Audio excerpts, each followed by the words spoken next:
Hello everyone, this is Fantasy Gamer, and this time we do Honkai Star Rail Fate Stay Night Collab full story playthrough. It's been a while. Mr. Screwlum said you'd stop by today, so I figured I'd wait here for a bit. So this is the device for testing the Divergent Universe, huh? You're interested in the Divergent Universe too. Oh, you've got the wrong idea. I may have taken some history electives back at Paperfold University, but I'm hardly the right person for scientific research. I'm here today on someone's behalf, to bring you a gift. Do you still remember the Holy Grail War we had back in Penacony? You bet I do. I knew you wouldn't forget. Even in a dreamland like Penacony, that was a once-in-a-lifetime experience. However, every time I think back to our adventure, some details get a bit hazy. That so-called Holy Grail is such a bizarre curio. Old Odie gave me this Holy Grail as a token of gratitude for everyone who participated in the war. I wanted to display it on the Radiant Feldspar. He agreed, wholeheartedly saying, Ho ho ho ho! What better decoration for the Radiant Feldspar than a cup set to grant any wish? Talk about grandeur! Mr. Screwlum was entrusted to neutralize the power of the Holy Grail. Now it's just an ordinary dream bubble, stripped of its wish-granting properties. I've always wondered, if the Grail really could grant you a wish, what would yours be? A wish, huh? Feels like someone asked me a similar question during the Holy Grail War. Your thoughts gradually rewind to the beginning of that Holy Grail War as many vague details gain clarity. It was a long time ago, or not so long ago.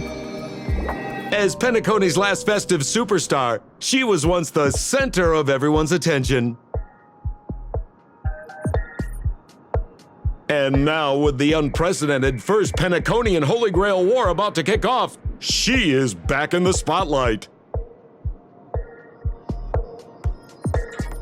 Come on, girl. Show the audience that, what's it called? Tattoo on your hand? It's the command spells. Right. Command spells. Proof of your selection to join the Holy Grail War. They say its power lets you command legendary figures from Penacony's history to fight for you.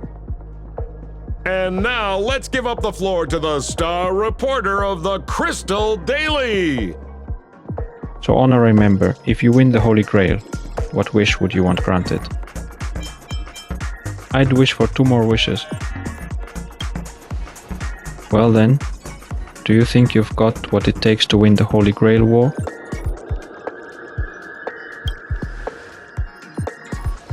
Right. So, honorary member, which legendary figure from history are you planning to summon? Don't tell me you are as clueless about Penacony's history as I am. What is your deal? Anyway. Oh, come on, girl. It's a rare treat for us Belabogian folks to travel off-world. Running into an old friend on an alien planet. Ah, that's pure joy. Sure, the occasion might be a little weird, but don't tell me you don't recognize us. I promised Pitch Dark Hook the Great we'd record every thrilling moment of this trip to the planet of festivities for the folks back home. And here we are stumbling upon you being interviewed for the Penaconian Holy Grail War. I see. I was just wondering why someone else was taking my job, considering our channel secured exclusive rights to this interview and broadcast. Security! Clear the area.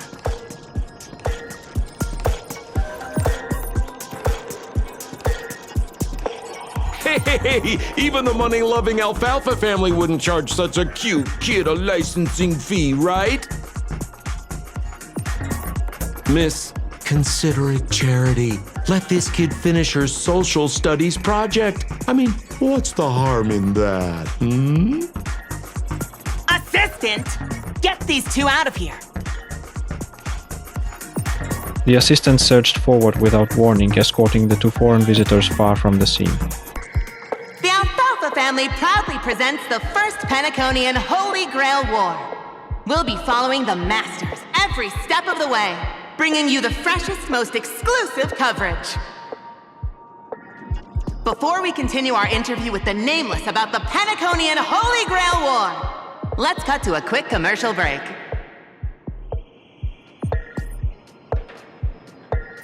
Ladies and gentlemen, I'm sure you've all heard the legend of the Holy Grail, haven't you? Across the vast cosmos, such tales abound. Seekers embarking on grueling journeys in pursuit of a miracle capable of turning their deepest desires into reality. Yet, only a rare few ever have the privilege of witnessing its existence firsthand. But today, I bring you all that very opportunity.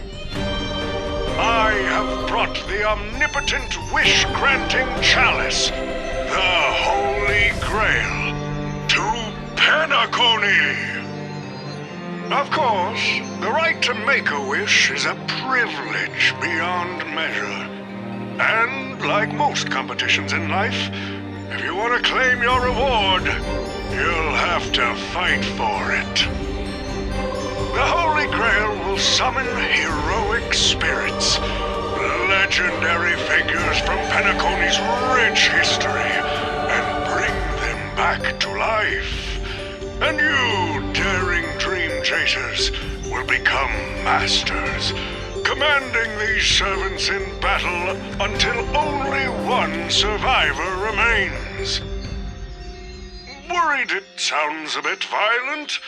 Afraid it might turn into another Tychean Robo-Ball competition with limbs flying and blood spattering everywhere? Fear not. Mark my words. In the sweet dream of Penacony, there is no such thing as death. Any violence you witness is nothing more than harmless spectacle. The only thing real is the prize of having your wish come true. After all, this is the planet of chasing dreams. Here in Penacony, anyone with a dream in their heart has a chance to make it a reality. Now, brought to you by the Alfalfa family and proudly sponsored by Soulglad, the high-stakes battlefield where dreams are on the line. The first ever Penaconian Holy Grail War. Let the games begin. At the same time, the host of the Holy Grail War is sitting elsewhere watching the advert with interest. Terrific! I loved how you used the word survivor instead of victor to rally the contestants. Nothing stirs up a person's drive quite like the goal of simply staying alive, What an inspiring speech, Mr. O.T. Even Louis Fleming himself couldn't have done it better. Easy on the sweet talk, kid. I'm not here for your flattery. I brought you in because I expect you to give it your all and become the survivor. Don't get me wrong, Mr. O.T. I'm honored you picked me, but I'm just a nobody, a bottom-tier cog in the IPC. And if the rumors are true, you're not exactly a fan of the IPC, so why me? I sent invitations to Penacony's top shareholders and family heads, welcoming them to join this Holy Grail War. Some accepted. Others turned their noses up, dismissing my carefully orchestrated spectacle as just a marketing stunt. Seems like living in luxury has dulled the ambitions of the so-called elite. But underdogs like you're a whole different story. Now, remind me again, what wish would you make to the Grail? Me, Scott? I'm just a lowly grunt trying to climb to a P45 corporate rank. What a delightfully mundane wish. You aren't even dreaming of rubbing shoulders with legends like Diamond or something. But compared to lofty nonsense like world peace, your dream is refreshingly grounded. So, the Holy Grail, can it really grant my wish? Of course it can. Kit, the command spell branded onto your hand is proof of your qualification. You've also summoned a servant and witnessed their power for yourself. Well, we are in a dream world where ice cream talks, wine bottles sing, and instruments play themselves. A grail that grants wishes and legendary figures resurrecting from history? Not so far-fetched here, I guess. But here's the bigger question. If the grail is real, why are you sharing it? Why turn this into a show?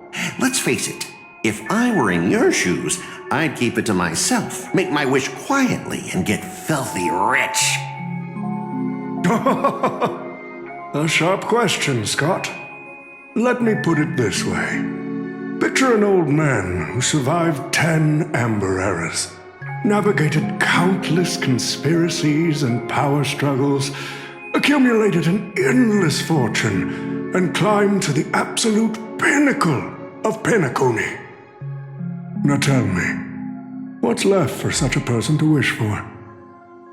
More money and power? No one ever thinks they've got too much of either, right?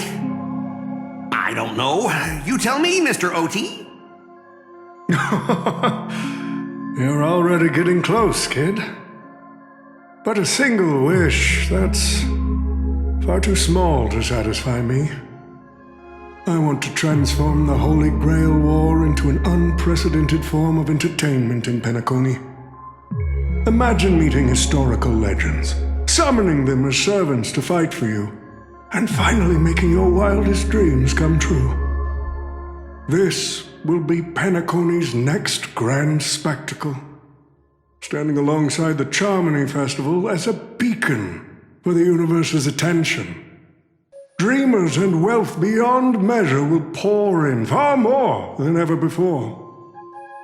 And for the first ever Holy Grail War, what story could be more compelling than the wish of a nobody coming true? Understand now? Ah, I get it now. Don't worry, Mr. OT. I won't let you down. As a lone wolf, I've learned how to survive, no matter how desperate things are. But I'm not gonna lie, Mr. OT. Just now, during that broadcast, I saw someone who's dragged me down to rock bottom more times than I can count. Funny how fate works. She's here on this battlefield, too. Let me guess.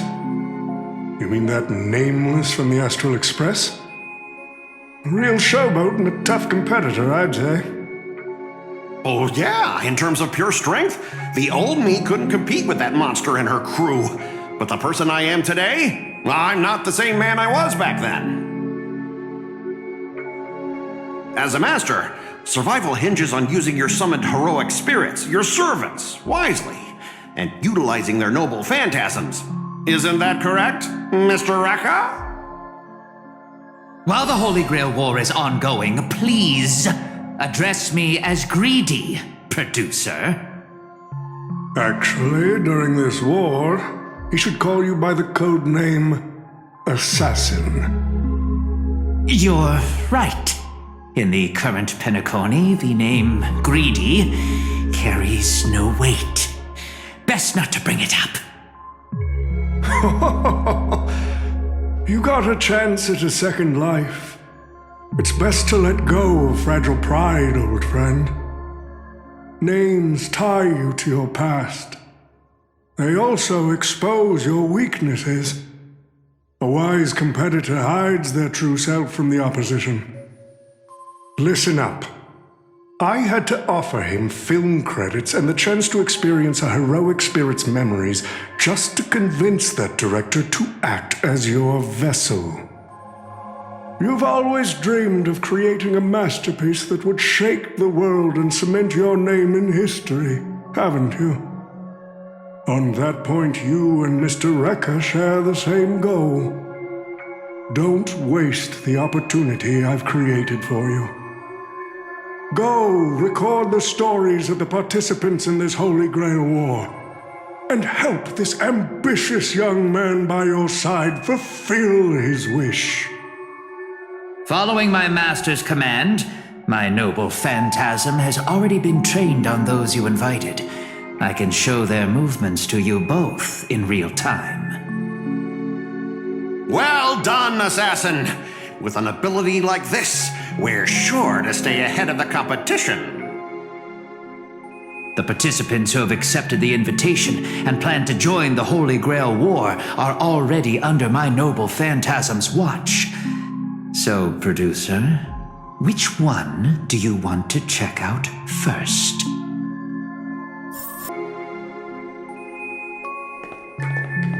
Using memory bubbles as invitations. A very Penaconian thing to do. But what's even more Penaconian is this omnipotent wish-granting chalice. Oh, listen to that. Doesn't it sound like a cheap business scam? Only someone from a backwater place like Eurilo 6 could be fooled by a trick like that. Old Otis serving up the nectar. But what kind of poison is mixed into the cup? Madam Jade. Oh, don't tell me you're actually trying to figure out what kind of game this old man is playing. Why not? Penacony's biggest tycoon throws away his usual image of polite deal-making to invite the family heads and shareholders to participate in this dream contest, promising afterward to grant a wish that someone could never fulfill on their own. Isn't that fascinating? Fascinating? Well, people with real power wouldn't waste a second of their time on something like this. I mean, who would lower themselves just to entertain him? And if this so-called Holy Grail turns out to be nothing but a marketing gimmick, then things are gonna get really interesting. Old Oti knows that better than anyone. So what kind of return is big enough for him to risk the Alfalfa family's entire reputation? So, you believe this omnipotent wish-granting chalice might actually be real? Across the cosmos, ceremonies that tap into a path's power to create miracles aren't uncommon. The credit contracts I make with people, aren't they a form of wish fulfillment too? And even more so. Are the cornerstones we received? So does that mean you're interested in accepting the invitation? I am interested in the Holy Grail War, but not in the Grail itself. What intrigues me are the people who joined this war for a so-called miracle. Well, placing your hopes and dreams on some unknown Holy Grail. It's like dousing yourself in oil and diving straight through a ring of fire. Doesn't look promising. But it'll be one hell of a show. And more than that, it is the perfect opportunity to watch and make connections. Only one lucky fool will walk away with the Grail, but the Bonashade Exchange. No, the IPC Strategic Investment Department can grant everyone's wishes. Our future strategy calls for more allies. Aventuring, you are going to accept the invitation and join the Holy Grail War, aren't you?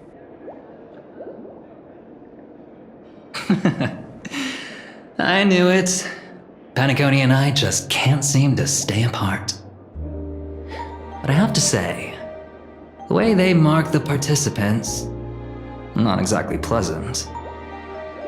Speaking of allies, a certain someone has returned to Penacony. Obviously, we can't have any official dealings with Tim, but since you've exchanged intel before, there is a little trust between you two. I want you to use this Holy Grail War as a chance to strengthen that trust. As you wish. Wait! You're telling me the Strategic Investment Department is joining too? What's wrong, Mr. Scott? As a member of the marketing development department, their reach shouldn't extend to you, right? That's right, Mr. OT. Besides, with you backing me up, even Louis Fleming... Let's just let Louis Fleming rest for now. Mr. Pom Pom, it's been a while. Now that's forking hilarious. Girl, I know my identity's a little touchy, but here in Dreamflux Reef, just call me by my name, all right? It sure has been a while since we last saw each other. Not since that monkey raised hell here. How'd your agent even let a big-time star like you put on a street performance like this? A true singer doesn't only perform for the ones who can afford front row seats. But you, Mr. Boothill, your appearance here means something big's about to go down again in Dreamflux Reef, doesn't it? Hey now, don't go making me sound like some kind of walking disaster siren. You've heard of the Holy Grail War, right? The ads are everywhere. Nobody in Penacony could have missed it. Wait, are you telling me you're joining the Holy Grail War? Oh, why do you sound so shocked? Am I not supposed to?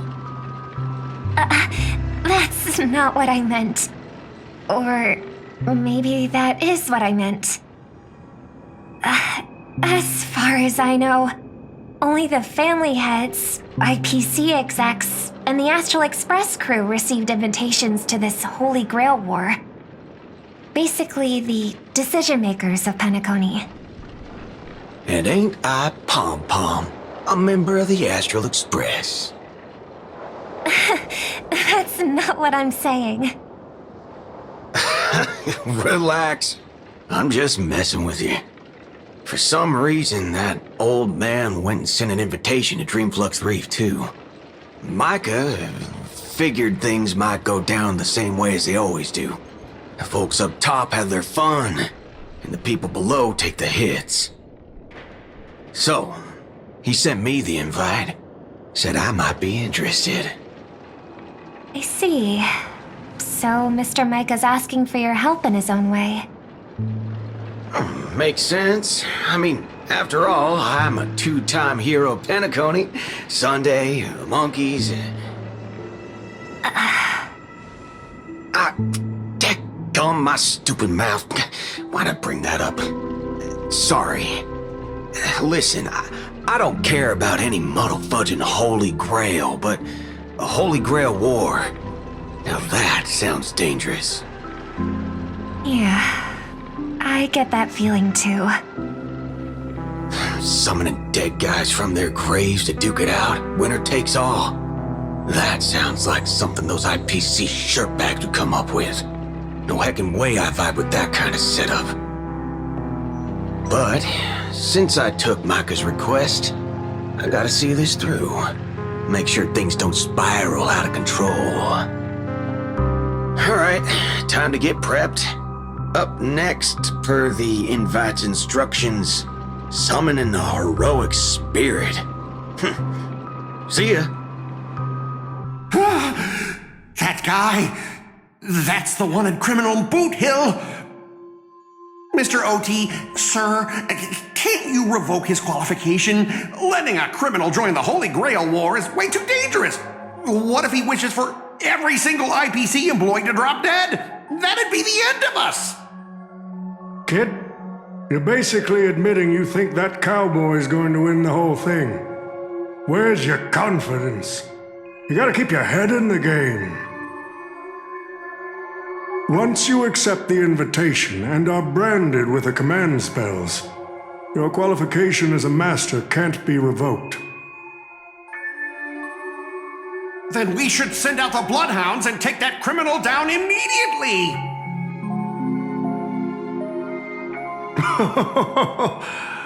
But Mr. Boothill wasn't wrong, was he? He saved Penacony twice before. If we jumped the gun and hunt him down now, that wouldn't be very tactful. Why are you so scared of this guy, Scott?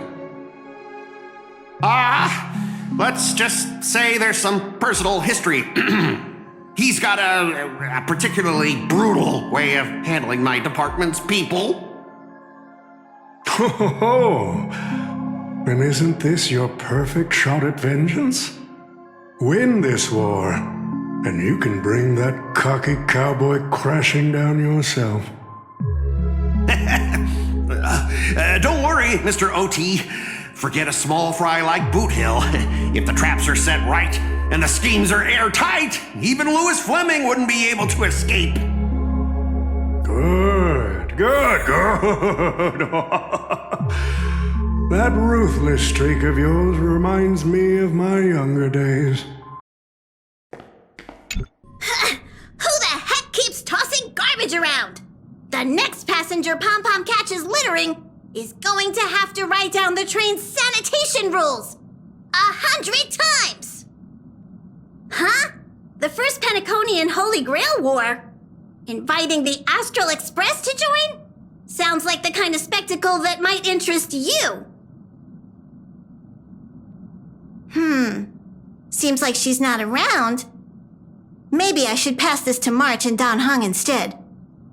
Wait, why is there graffiti on Pom-Pom's hand? It won't come off! Who's behind this prank? The world's turned upside down. Even the animals on the Astral Express can enter this tournament. Mr. Odie, should I take care of this first? No need. Letting a contestant like them compete just makes things even more interesting.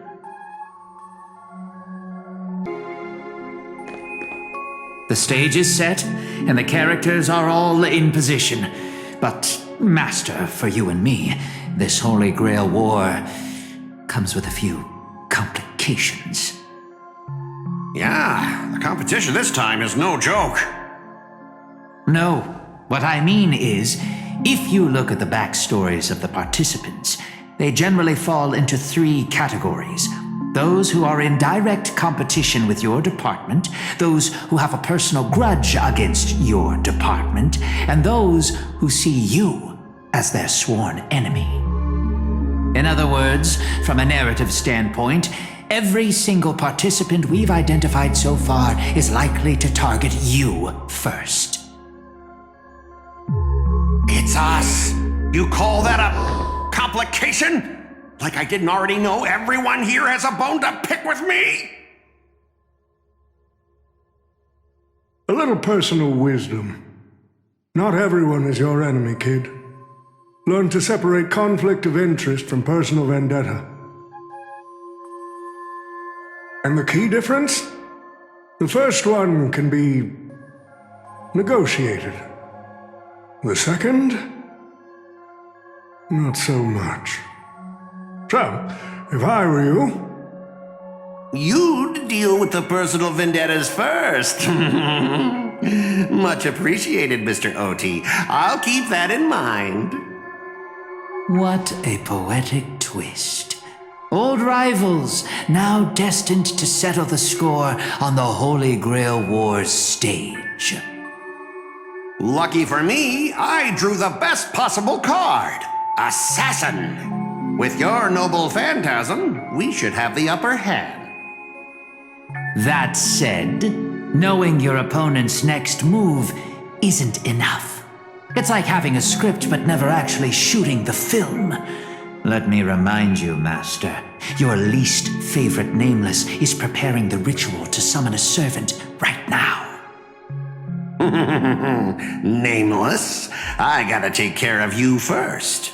Can't have any loose ends hanging around. Next up is the moment we've all been waiting for.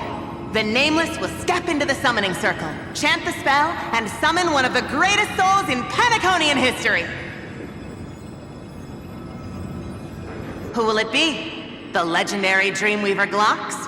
Or perhaps the first Bloodhound? Let's find out! The stage is set. Now step into the summoning circle and begin the ritual.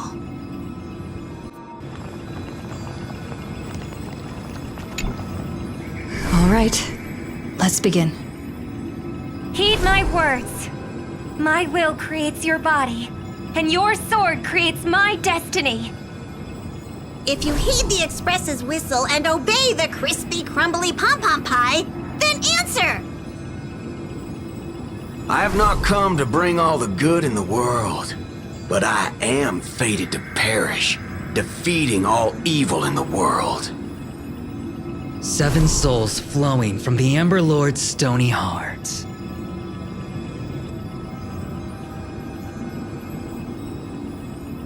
Come forth from the circle of binding, guardian of the scales!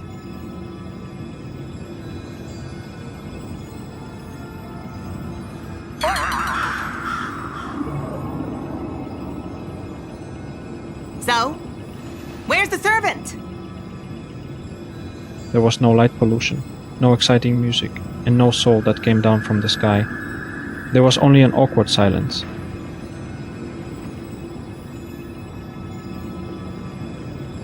Where's my servant?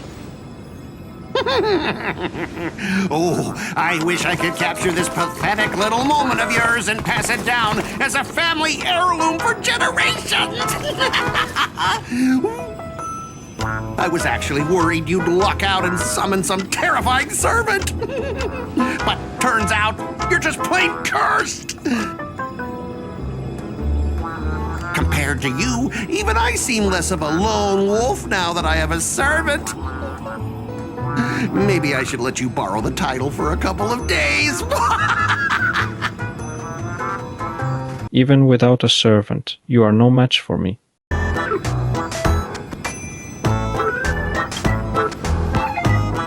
You think you can take a cheap shot and beat me just because my summoning failed? Listen up, girlie. Let me teach you why rules matter. This is the Holy Grail War. Having a servant versus fighting alone?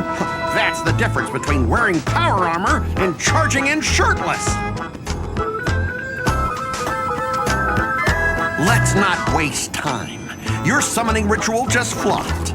This is the perfect moment to serve you every ounce of humiliation you once dealt me, with interest. But hey, I'm a fair guy. Since you failed to summon a servant, I won't use mine to beat you either.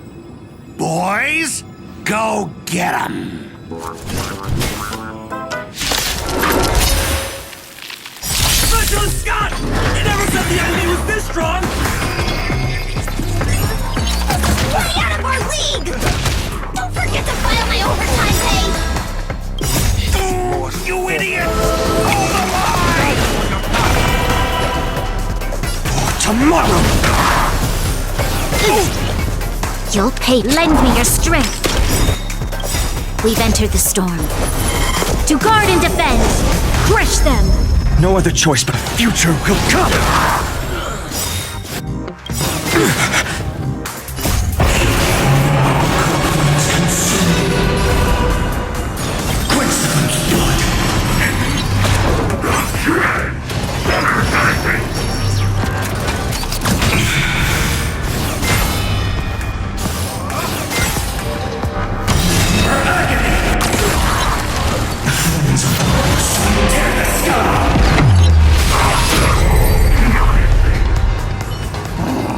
Useless mooks are even worse than I thought.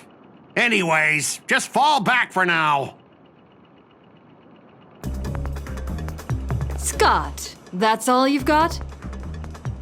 Guess it's my turn to hunt you down now.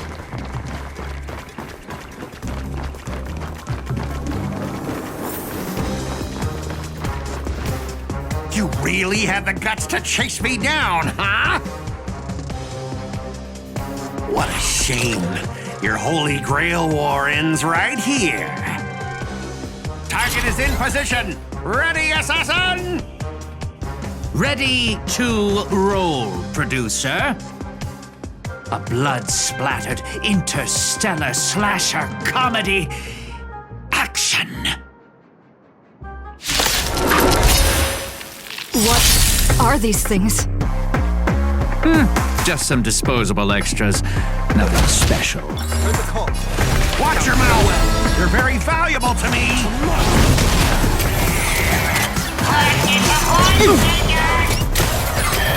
This bat lends me your strength. Existent future will come! I'll overcome the thorn. Serenity is before me. No other choice but for war tomorrow!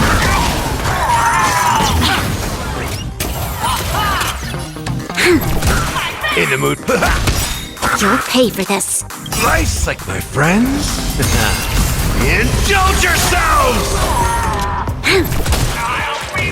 It ain't over.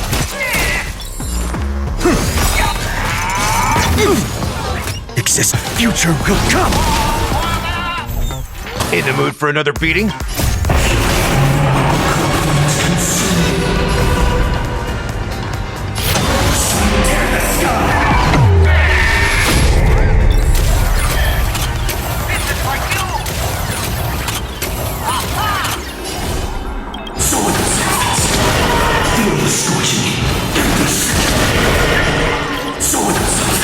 Until I yell cut! These extras will keep the form forever!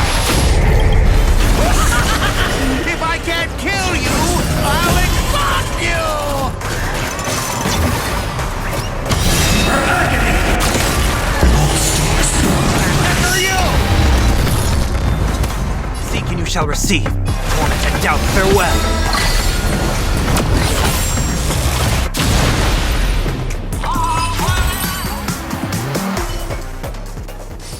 That spear! What just happened?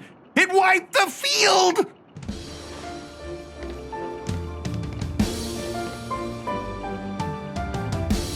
Don't tell me this guy's your servant! Assassin, do something! Someone's crashed the set, producer. I'm not built for frontline combat, and that guy is bad news. So, how about we take the smart approach and run?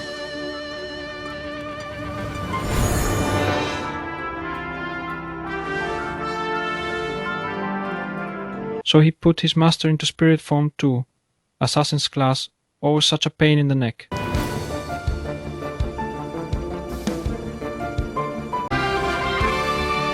Thanks for saving me. Oh, don't thank me just yet. My plan was to take you out next. You can call me Lancer. That is not my true name, of course, but since you'll be out of the game soon, well, does it even matter? Farewell, master, with no servant.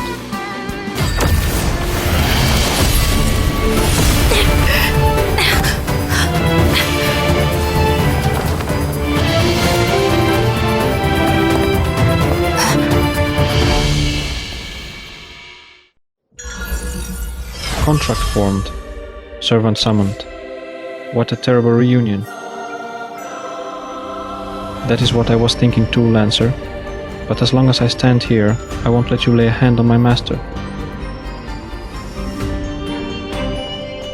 Well, kid, you just hit the jackpot.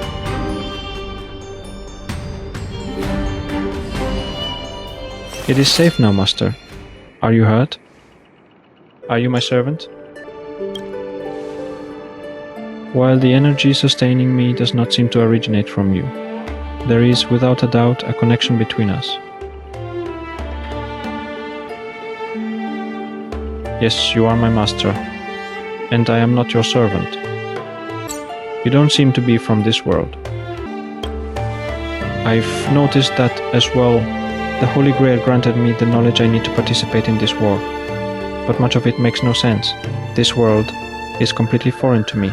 I forgot to introduce myself. You may call me by my servant class, Saber, or by my true name, Artoria Pendragon. I was once the king of knights in Camelot. I assume you know nothing about this place either. We do have a Camelot here, actually. Oh, seems like different worlds have their share of strange parallels. Tell me, does your Camelot still stand? Fortunately, no. It was completely destroyed.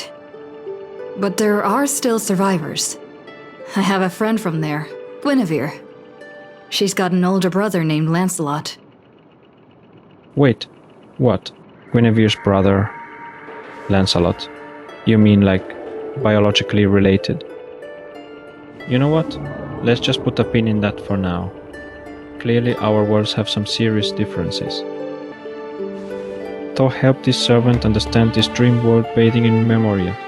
You go on lecture about interstellar travel and cosmic geography, only to suddenly hear a thunderous rumble. It seems the lady night before you is starving. You hungry? Forgive me. I must seem rather undignified. You may not realize it, but this world has almost no magical energy. And as a heroic spirit from a completely unknown realm, I can't draw power from fame or mystics. So to maintain my combat strength, I need a lot of energy intake. Master, do you know anywhere around here that serves large portions? Well, if you are not picky about the food. Not at all. I've never been particular about taste besides. Hunger is the best seasoning. Come on, I'll take you to try the local specialty. Halovian winged burgers. No way your world has that. At the same time, in the golden hour. I've always been a gambler, teetering between bad luck and incredible fortune. But even for me, this draw of the cards is a bit...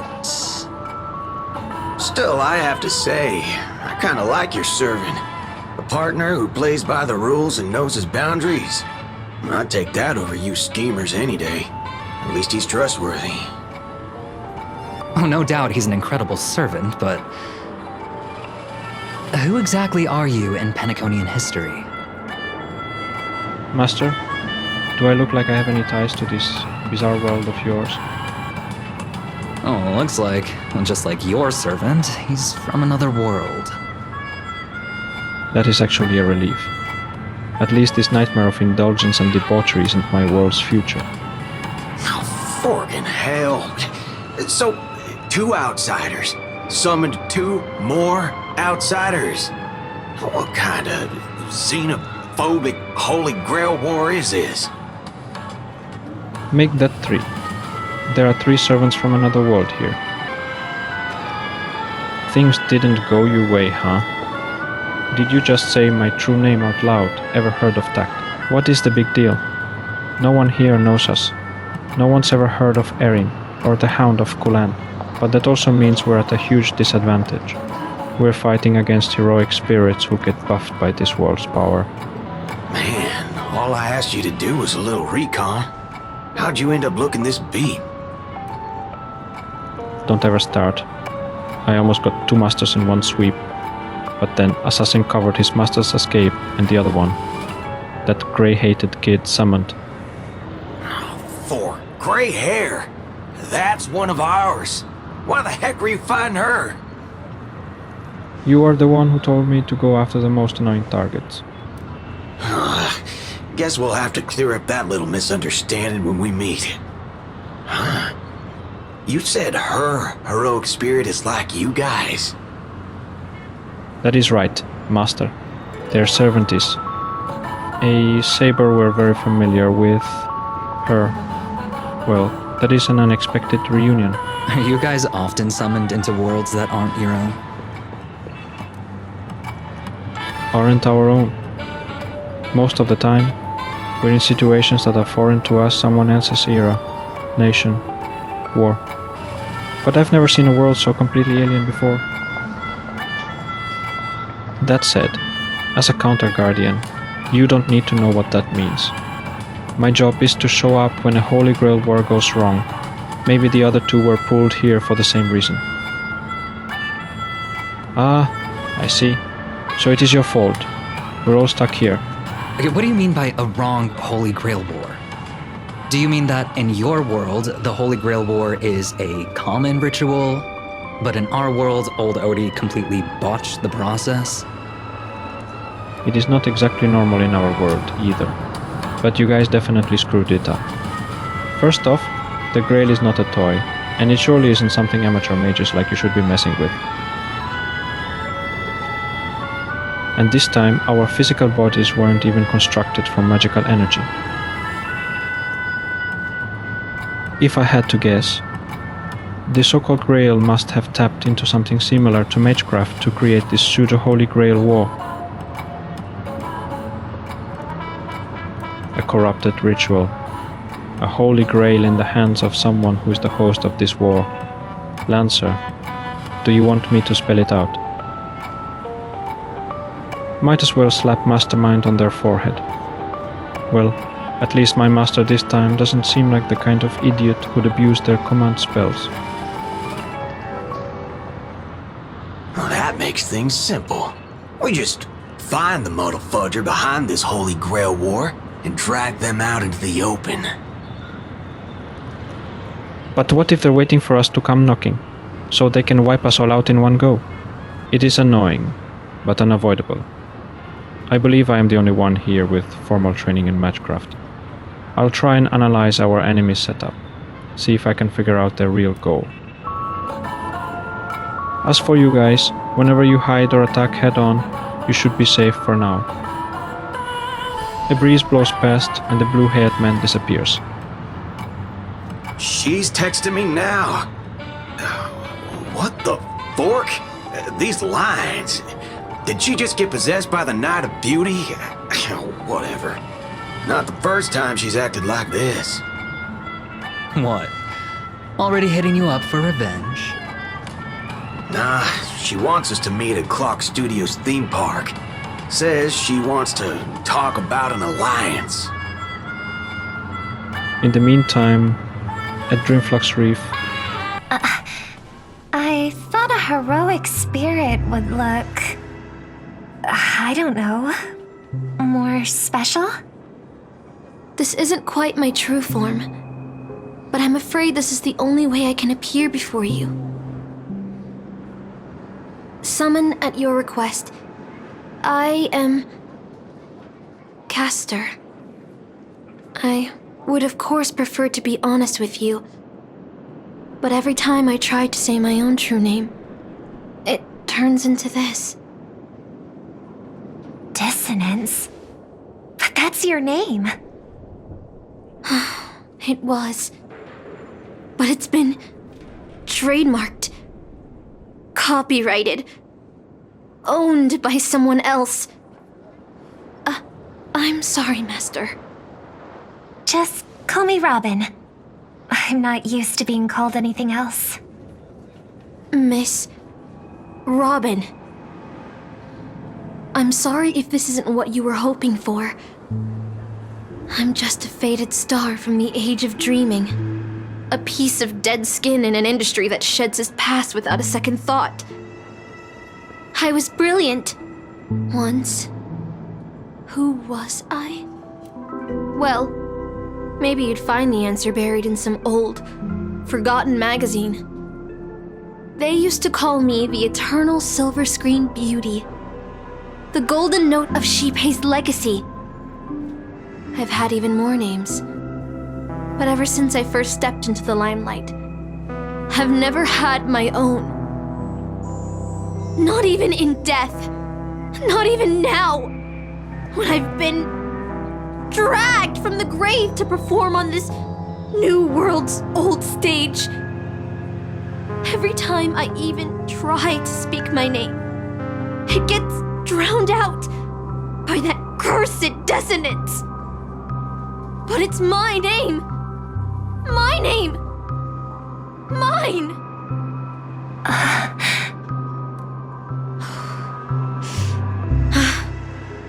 I'm sorry.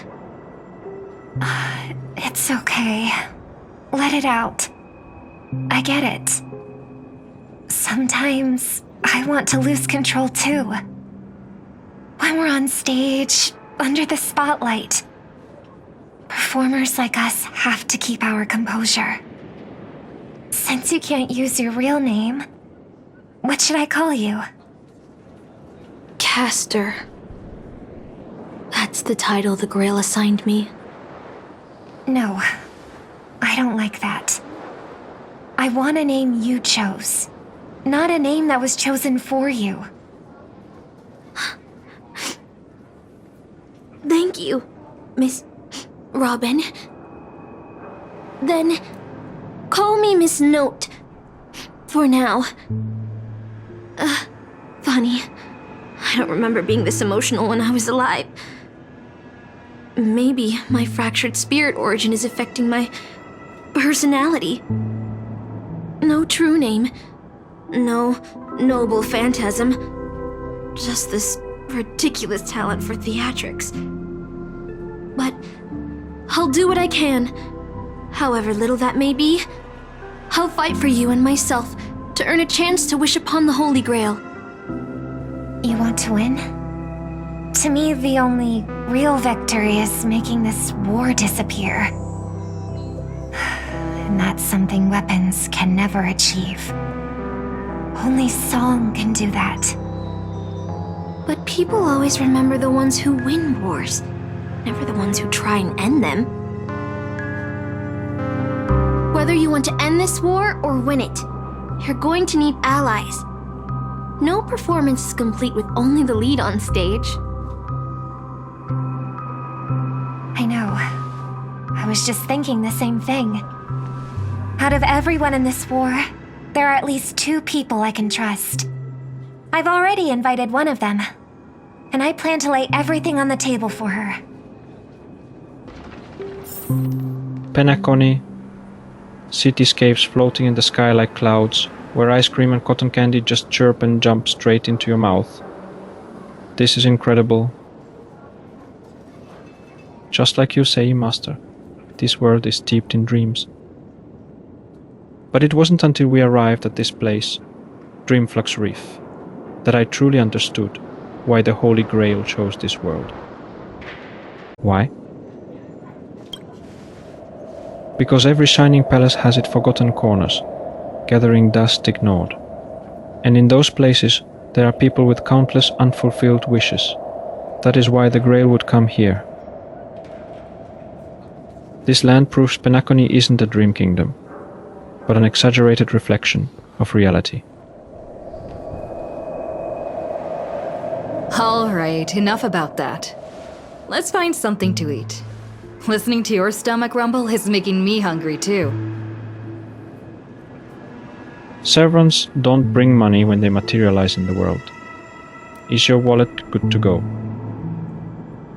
No worries. The fast food joints in Dreamflux Reef are cheap with big portions. Then I am relieved, as a servant who is a veteran of many battles, I don't really care about the quality of food. Almost there, Saber. Up ahead is the Dreamscape fast food restaurant.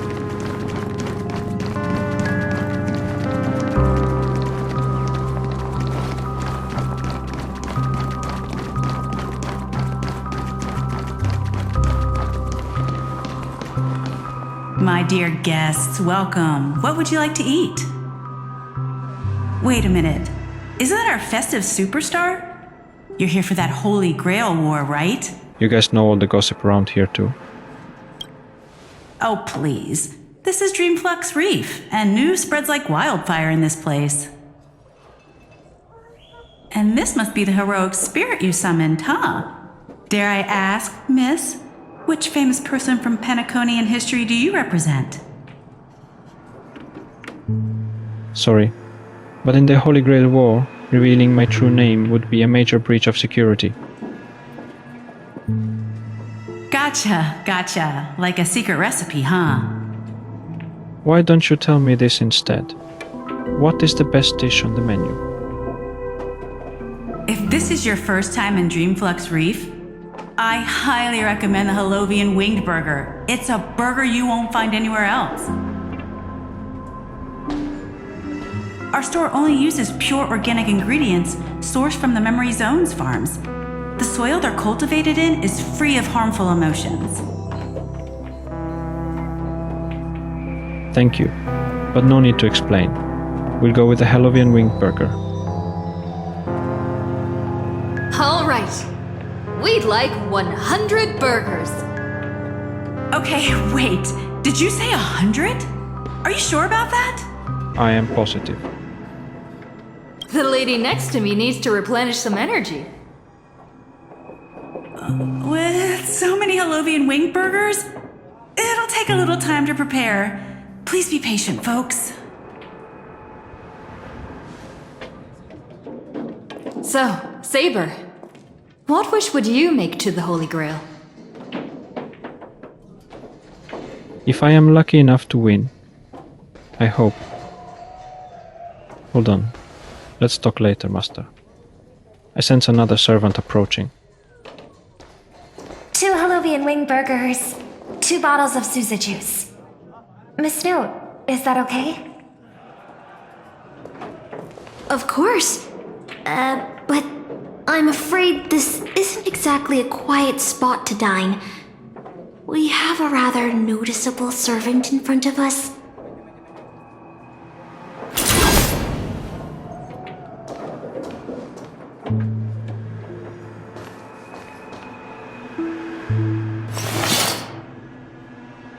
It's been a while. Miss Note, this is the trustworthy friend I mentioned to you earlier. Oh, they're a friend of yours, Master.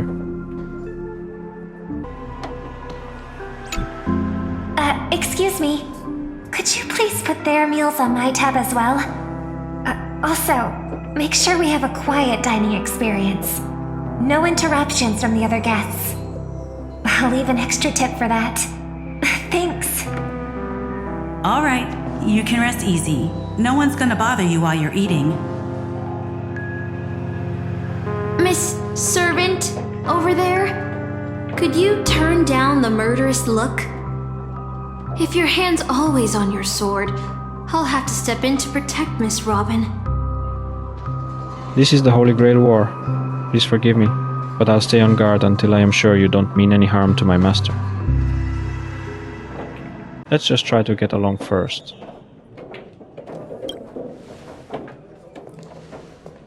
Sorry to interrupt, dear guest, but if you're gonna fight, maybe you should eat first. Your Holovian wing burgers are ready. So, let's eat first? Agreed. You 2 ordered all of this? With white poison grease. The 2 servants polished off the Halloween winged burgers on the table. It seems they've all calmed down after eating. The dinner table really is the best place for diplomacy. Thank you so much for treating us to the Halloween winged burgers. No problem at all. I love seeing people smile after they're full. But your servant's appetite is truly impressive. Miss Saber, I don't remember anyone like you in the history of Penacony. That is because I don't come from Penaconian history. In fact, I don't come from the history of your world at all.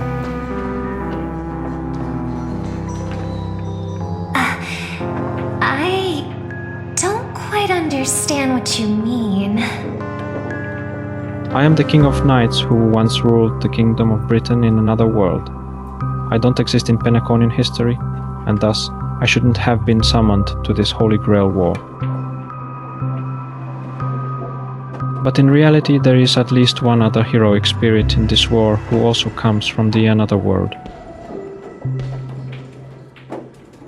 Forgive me for asking such a naive question, but what exactly are you heroic spirits? Are you truly the souls of historical figures who have passed? Let's put it like this. Heroic spirits are those who have been remembered by history. When summoned by the Holy Grail, they materialize in the form of bodies made of magical energy and use special abilities, noble phantasms, which are based on their famous deeds in life. Magical energy, noble phantasms. Do these things really exist? How should I explain this? This is a world where mystics are extremely rare. The magecraft I know likely can't function as usual. So many things in this Holy Grail War are different from in the past. my body is no longer composed of magical energy, but of other fundamental elements. But you, Miss Note, being a caster, you should have a better idea than I do of what has happened. In life, I wasn't anyone special, so I'm quite surprised to have been summoned as a heroic spirit. I don't have the sense of security that Miss Saber has, nor have I even retained my true name. I honestly don't know what a servant as weak as I am can do for my master. Miss Note. Even so, the fact that you were summoned by the Holy Grail means that you must have left behind your own story in history. And in the Holy Grail War, the strength of a heroic spirit is not an absolute condition for victory. Well said. My brother once told me that Penacony is a land of empty legends and no true heroes.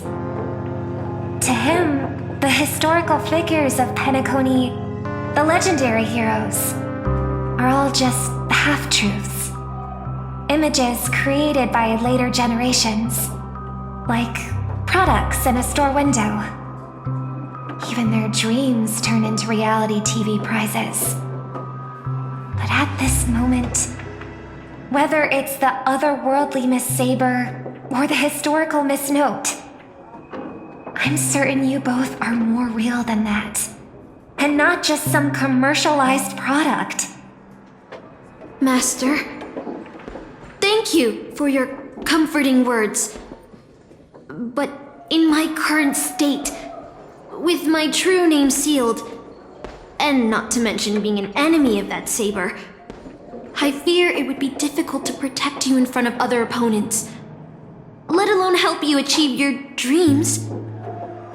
I'm the last remaining head of the Oak family, a chord master of harmony. I'm not as fragile as you think, and as of now, I no longer have a wish to entrust to the Holy Grail. Master, what exactly are you saying? If you no longer have a wish to entrust to the Holy Grail, why did you accept the command spell, step into the summoning circle, and call me here? I joined this game held by old Odie with mixed feelings. Because at first, I did have a vague idea in mind.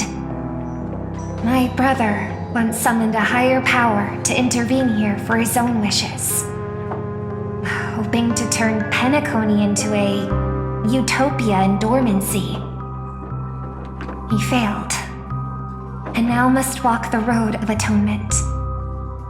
But the impact of his actions still lingers in the hearts of the people of Penacony.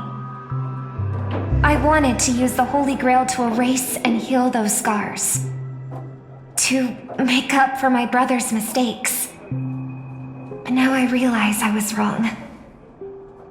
Summoning Miss Note to the present world showed me that the Holy Grail does possess some sort of power. And entrusting my vague, unclear wish to an unknown entity would lead us down a very dangerous path. Regardless of my intentions, my wish is still selfish. It's no different from my brother's wish. I'm sorry, Miss Note. But the moment I summoned you, I realized my true feelings. The people of Penacony are not so weak that they need Enna's dream to save them. I shouldn't ask the Holy Grail for anything. What concerns me more is...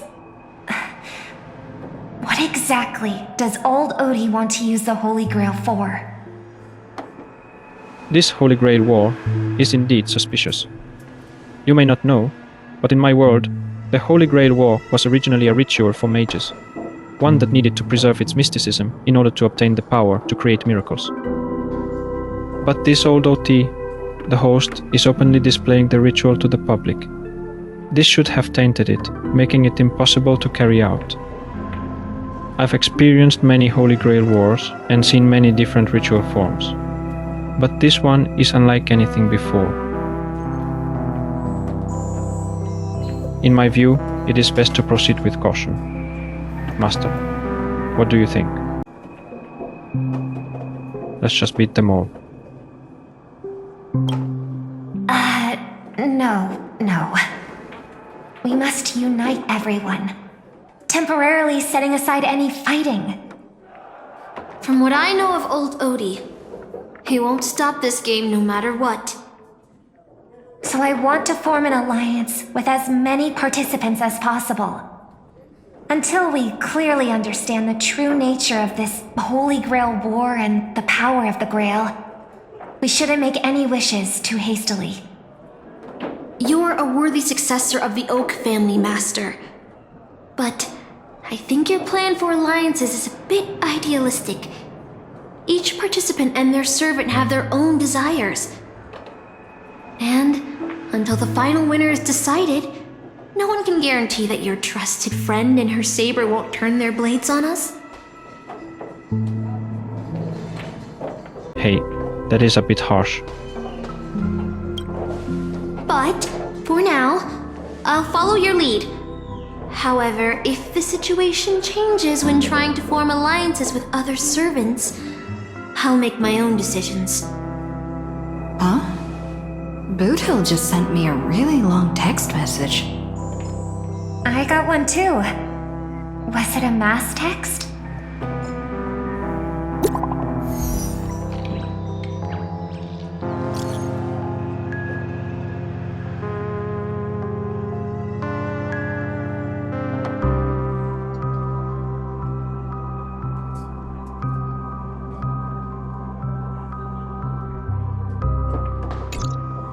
Is this a text from Mr. Boothill?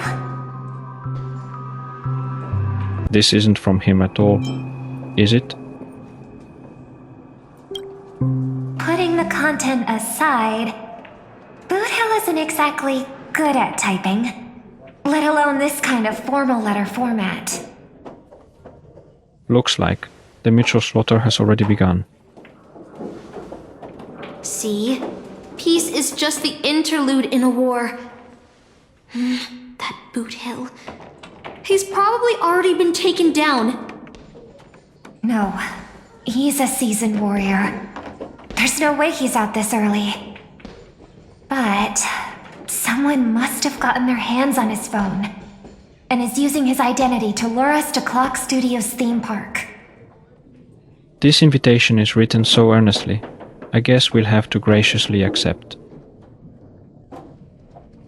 Yeah, I was thinking the same. If we rush over now, there's still a chance to save Mr. Boothill. What do you all think? To be honest, I am a bit on edge. Don't worry, Master. No matter what happens, I'll protect you. The enemy has set up a trap. If we pull back now, we avoid the risk. But losing 2 allies would put us at an even greater disadvantage in later attacks. Then let's head out! Aren't we supposed to meet up here? Where did they go? Something's off. Maybe someone got the jump on them and took her and her servant out before we got here. With all due respect, if that hypothetical enemy could easily defeat your friend Saber, then none of us here would be walking away alive. Or maybe our old friend is concerned about an IPC employee showing up. So they're lurking in the shadows to assess us.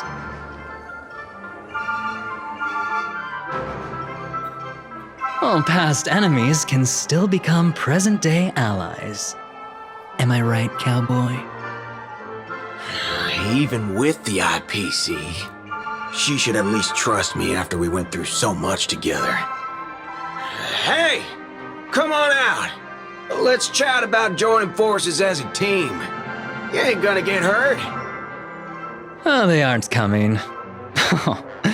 I went through a lot of possibilities in my head before we got here. But I never expected to face the most ridiculous of them all. Sharp dirtbag pulled off a scam on a Galaxy Ranger. Listen up, fork and shirt bags! Ain't no matter who you are and what you want to do. I've got you surrounded. Pop out now, or don't say I didn't warn you when you stub your toe on the way to the underworld. Did you hear that? Oh, he's gonna kill us if we don't give ourselves up.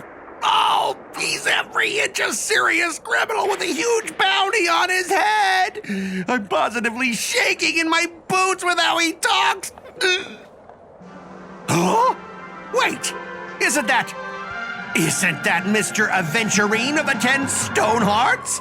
Why is a criminal wanted by the IPC walking around with an IPC executive, Sir, if that blasted cowboy's got you kidnapped at gunpoint, just give me a blink. Or maybe you two are actually friends? An IPC executive secretly in cahoots with a cosmic fugitive. Assassin, you've got to grab this awesome scene on film.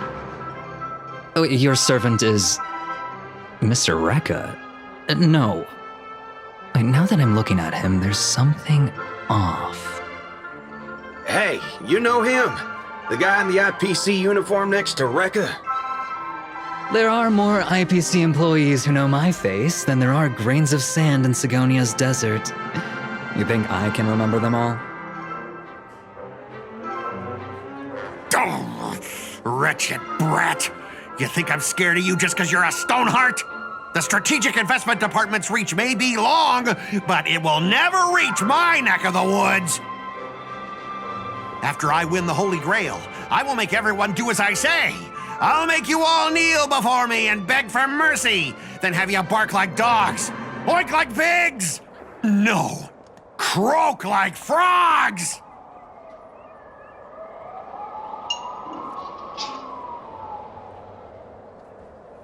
So old Odie even sent invitations to your department?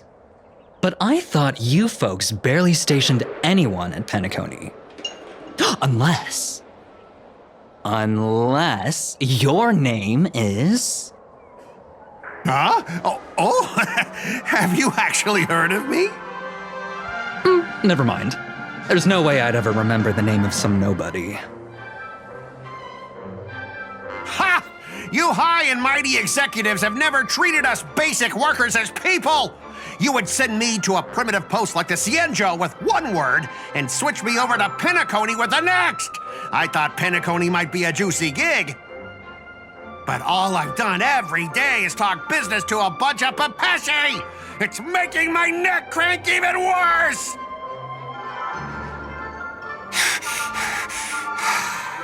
But hey, all of that'll soon be a thing of the past. Aventurine, I'll replace you and become the new Stoneheart of that name. Assassin, use your noble phantasm to bring me victory! Huh? Do I finally get to see this shrimp servant in action? Archer, get ready for a fight. What is with the happy smile? The filming has begun, actors. Take your positions. Let the camera roll. Let the film spin. And let us return to the silent horror picture show. Ready? Action!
I've always wanted to see you people like this.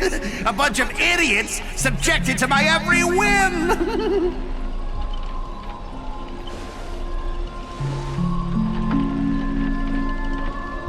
And why have you been reduced to this, may you ask? Because now I am the protagonist. You extras will never be treated in the same way as me. I can't wait to hear what kind of petrified screams you'd be making in this horror show. Oh, wait. Oops, I forgot. No one can hear their own screams in Assassin's Noble Phantasm! A moment later, the cowboy's friends arrived, equally clueless.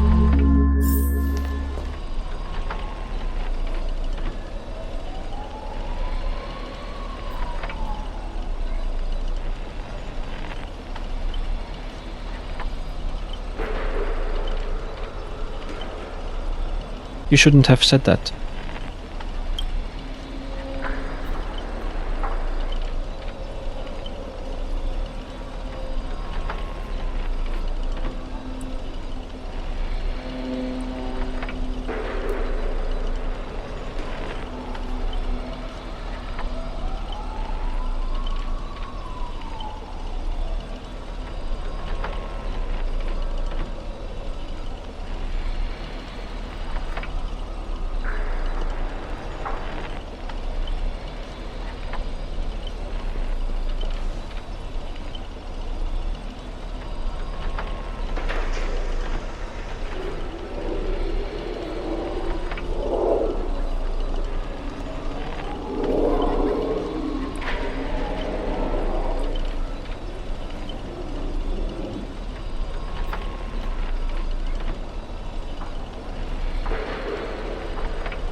Let's stay back and observe for now.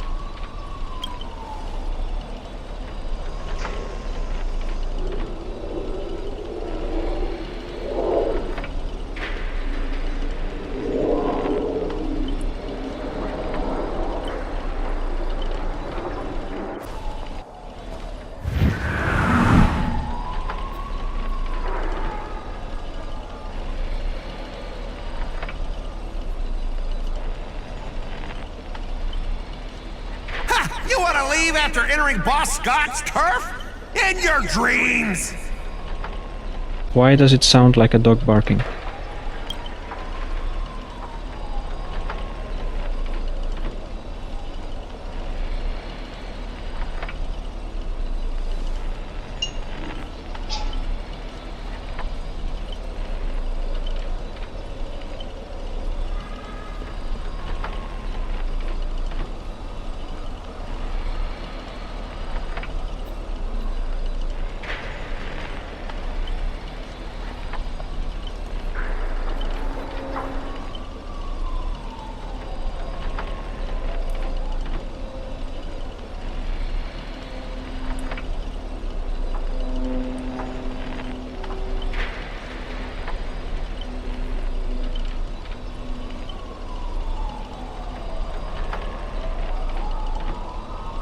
You are on TV, bro.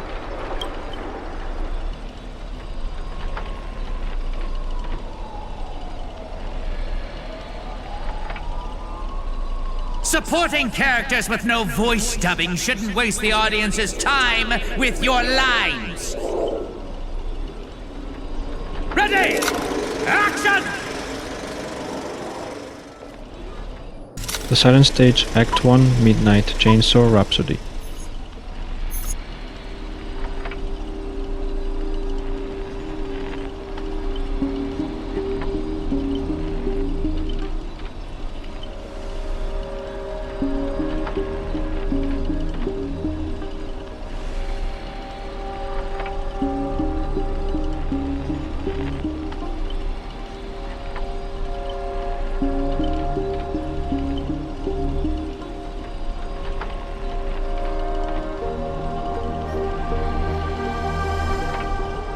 Let me think. How will he bark this time?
You watch rather wild films.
limp like that? Isn't that supposed to be a heroic spirit's greatest weakness? Assassin!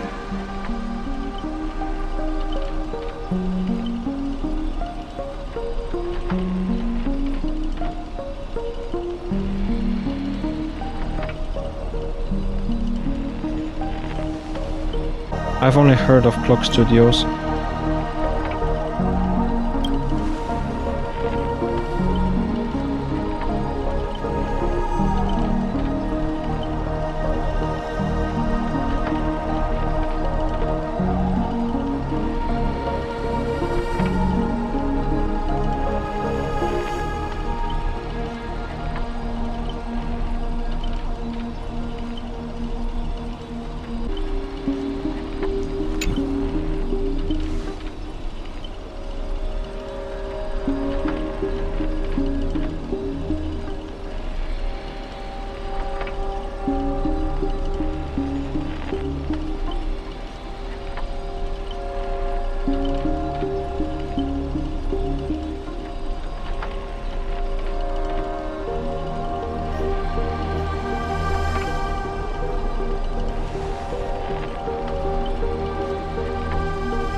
What class are you, Bomber?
Trying to run? Did I, the protagonist, ever give you permission to run? What are you?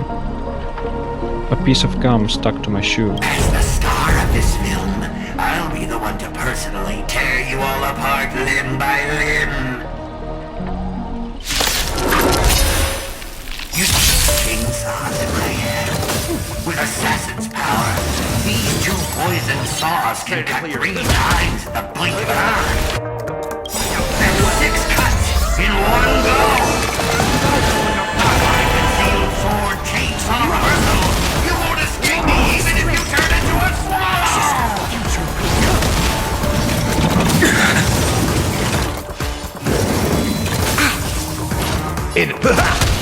I'll overcome the thorn. For tomorrow.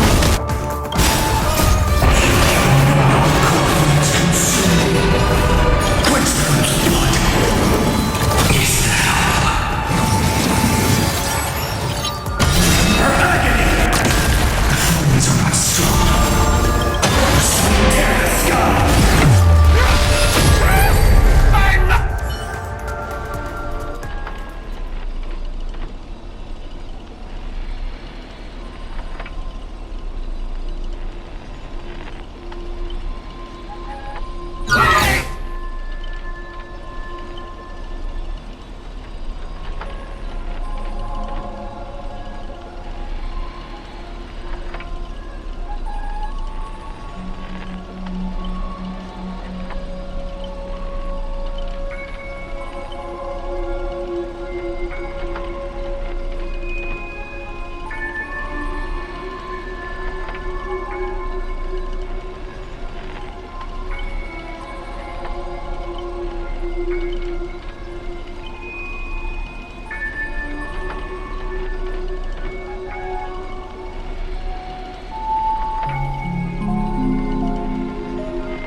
Tricksters never pack much of a punch anyway.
It all comes down to how you perform.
Miss Robin, watch out.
You and Grady seem to have a bit of history.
Greedy. 3, 2, 1. Is this what you meant by giving me more power?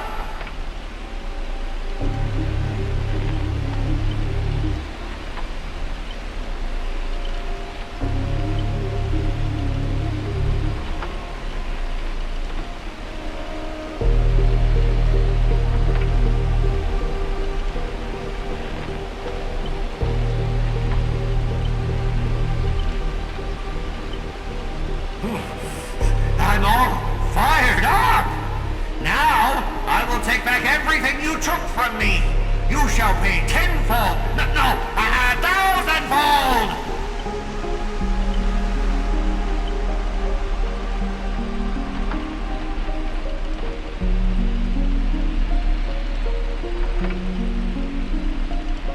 Just some private disagreements. Private disagreements? You ruined my life! You made me bark and oink and face a demotion, moving from one puny post to another in the cosmos, in despair and misery! And this is what you call it? Private disagreements? You and your little entourage of extras. You won't get to be cocky for much longer. The power inside me is breaking out, trying to be free. 1 Scot, 2 Scots, 3 Scots. My scalp is scratchy. 2 got stuck in there.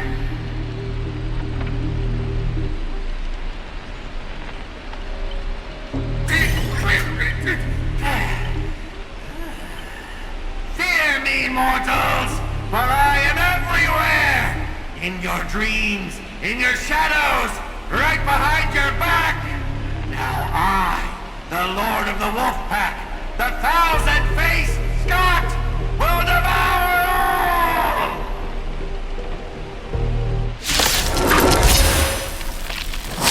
7 ways to end your lives! Saber! We entered the storm. To Let me show you the overwhelming strength and numbers!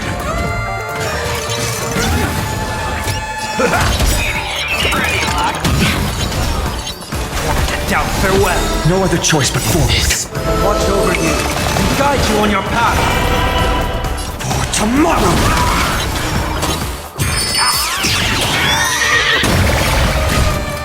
Lend me your strength. The future will come!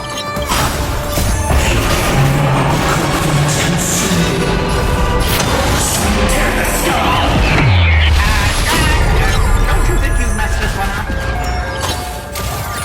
Oh, shut it! Weren't you just getting your butt kicked a moment ago?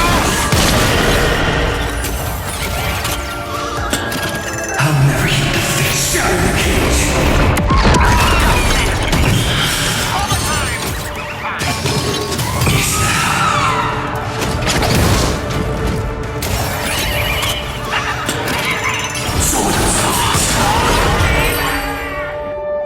We are gathered here today to commemorate the many Scots who have sacrificed their lives again and again.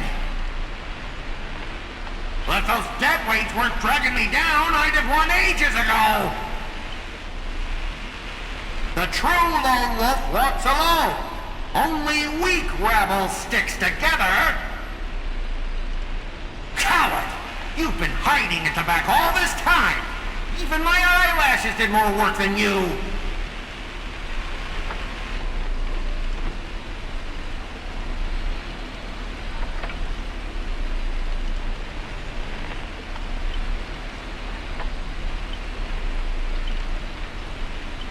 Greedy! Do you still even want the Holy Grail? Go change the script on the fly! Move the stage props! Give me more power! Let me crush them all! Crush them in the palm of my hands like a Great true minds villain! think alike.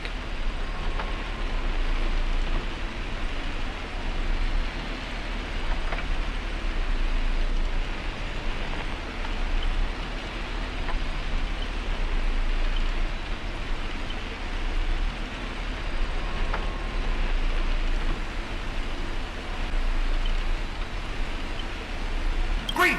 Are you trying to betray me? Don't forget, I am your master! With my command spell, you'll have to... Ribbit, ribbit, ribbit, ribbit!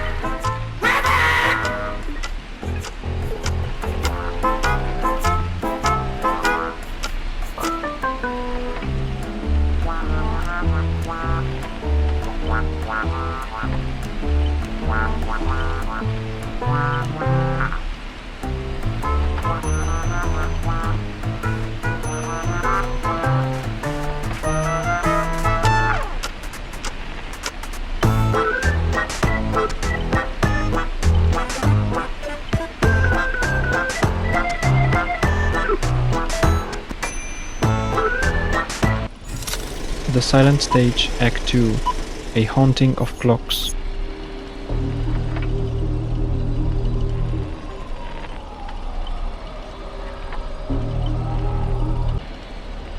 Something's off.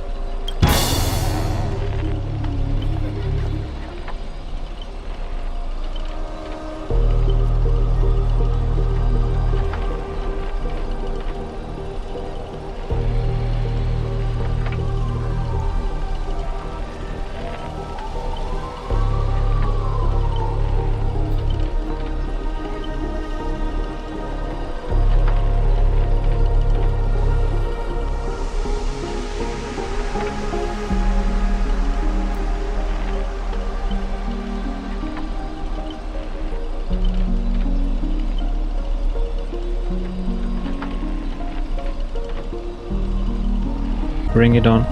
I am not scared.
Monster, surrender or face justice.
Let's fight side by side.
Our abilities prioritize over yours.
It is Grady who plays dirty.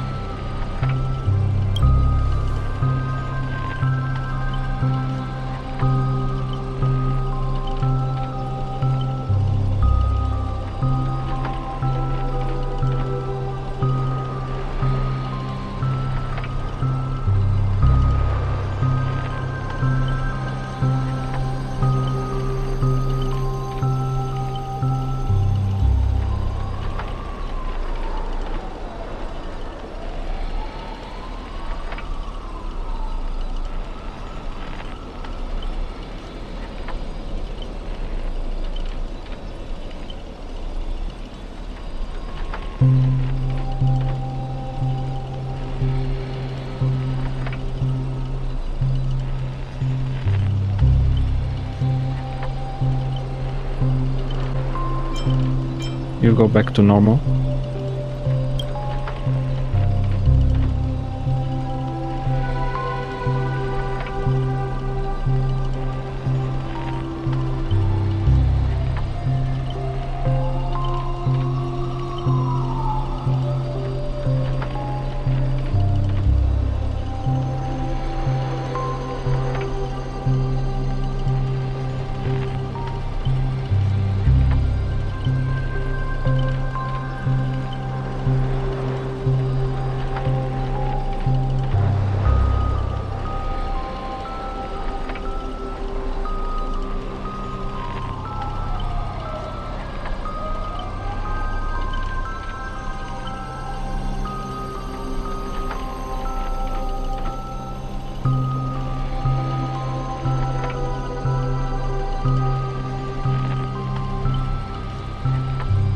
Then let Saber stay.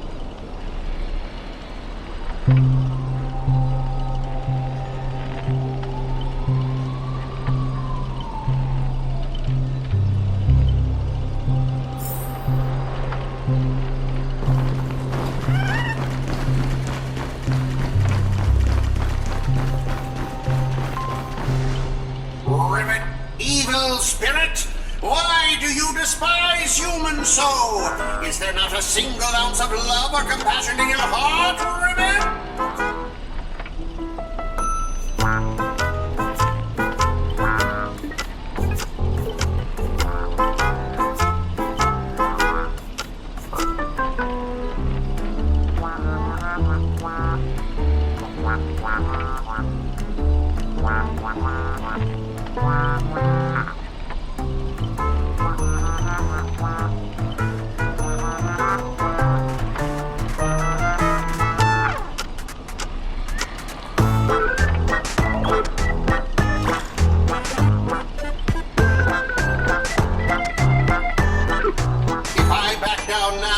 I'd be the same as all the other Scots.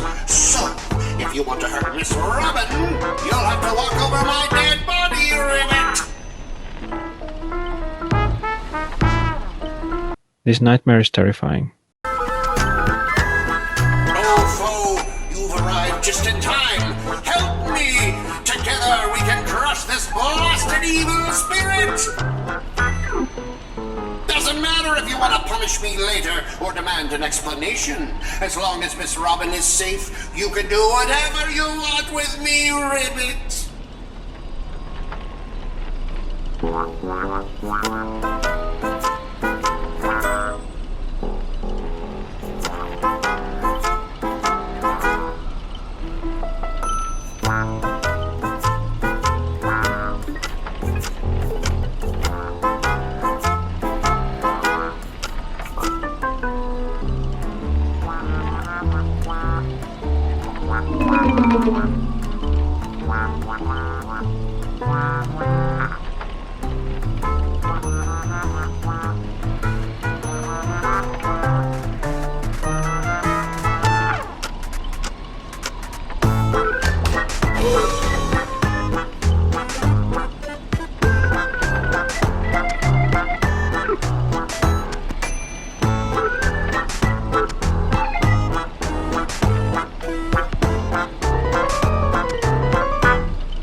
Where's my rocket launcher?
let out the confirming.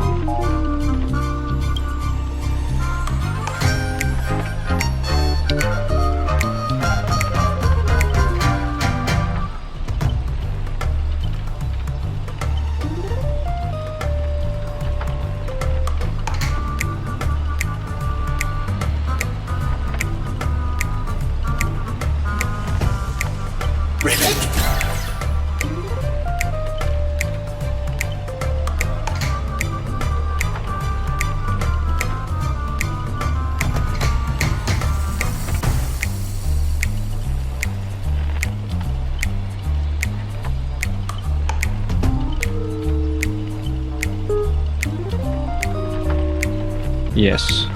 Kick once.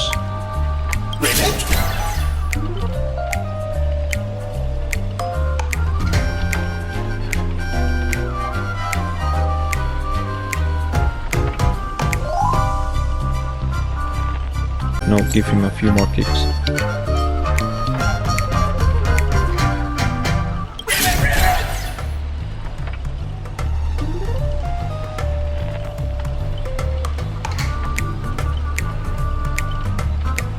Yes, kick like crazy.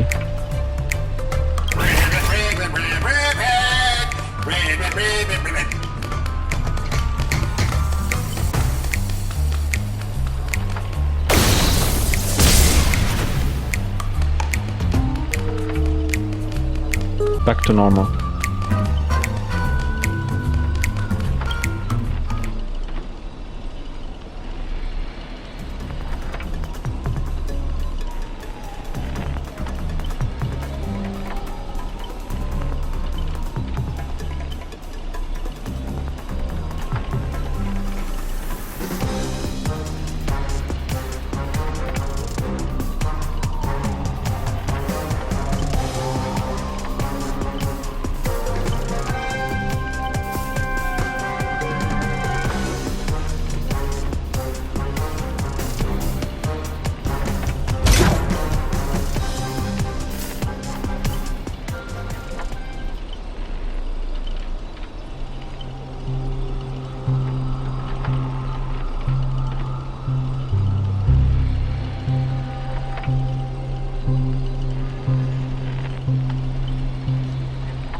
Ribbit! Here comes a hero of justice, Ribbit!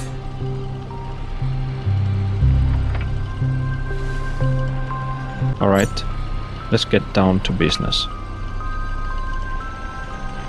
Greedy split my consciousness into countless fragments in the previous battle, just like what happened to Miss Robin.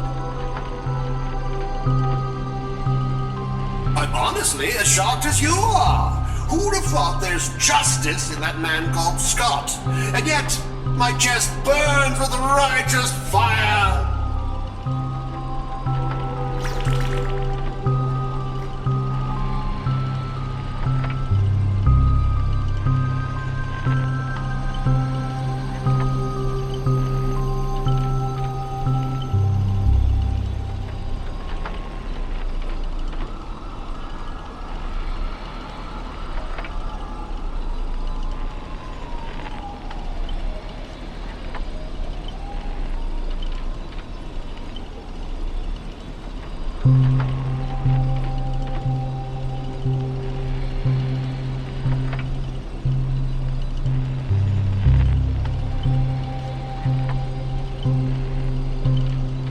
Then, I thought, what if this is all part of Scott's plan? What if the evil side of him is lying in wait within me, ready to spring to action at any moment? I want to go with you to save the other Miss Robbins. And I also need someone to kill me if Scott ever takes over my body. I'll keep my eyes on you at all times.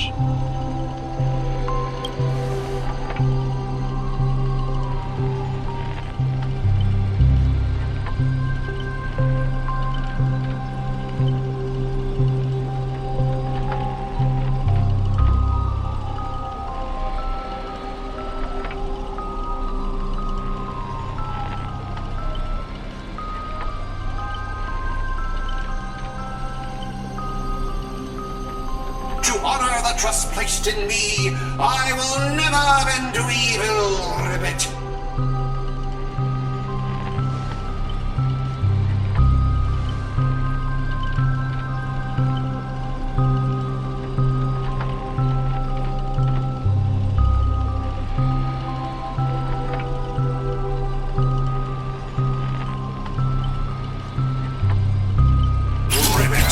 I'll prove my justice with my actions, Ribbit!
I can't keep going with all of you.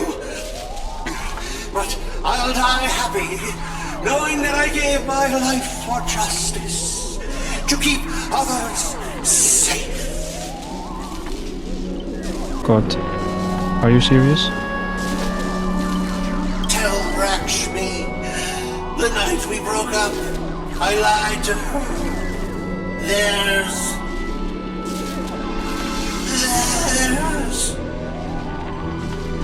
There's no such thing as a Scott of justice. That justice is a part of the name. It doesn't mean anything. What do you think? How would you rate this shocking reveal, Ribbit?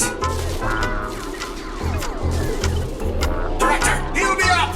I worked so hard to lead them into the trap, and now you're shooting me in the butt!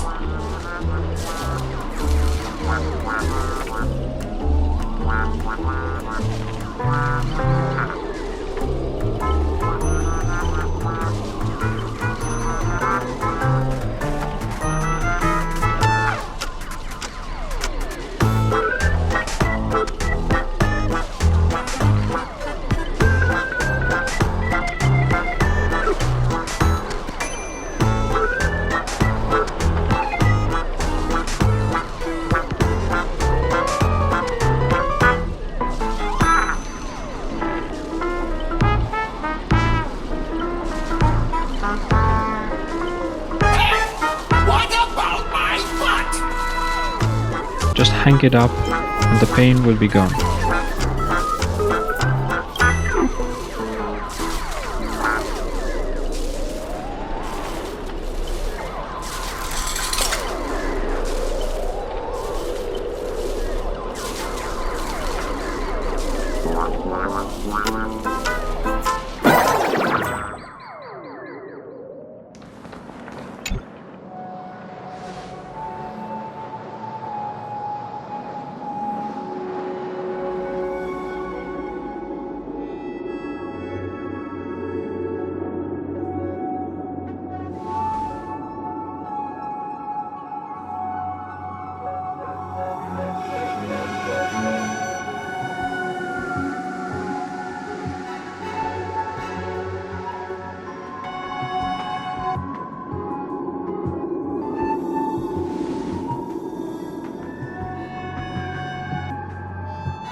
You dare use my own powers against me, Grady?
Have you figured out the enemy's weak spot yet?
Decided to play your wanted to doubt farewell. No other future will come. Lend me your strength. Existence is for tomorrow. I'm fine.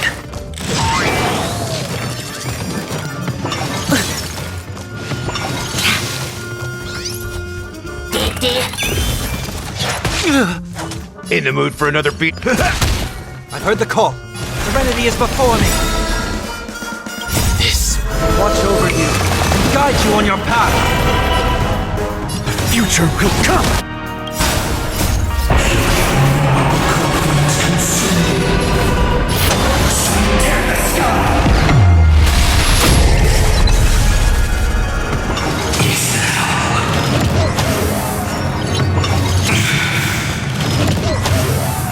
Feel the scorching hatred.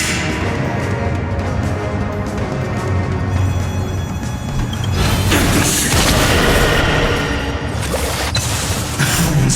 strong enough. Be up.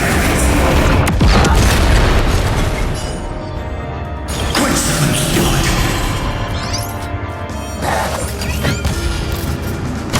Her agony. Feel the scorching heat soar to surface.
Are you saying Robin can't change back?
The Silent Stage Act 3 Plant 6 from Outer Space lead actor Self-Deceiving Heart.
There it is, Scott's special begging technique.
Apologies, the broadcast is having technical difficulties. Progress bar is progressing rapidly.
I thought you didn't care about the Holy Grail.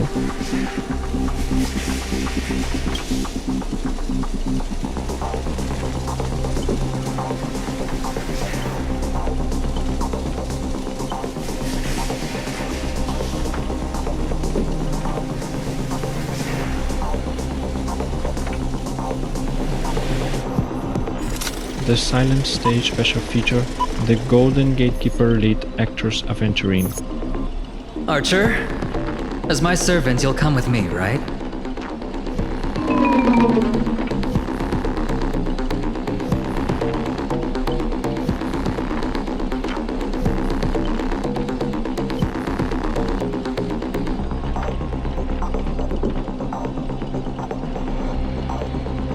Oh, what's wrong with being a little underhanded if we can win? This is going to be way tougher than Scott was.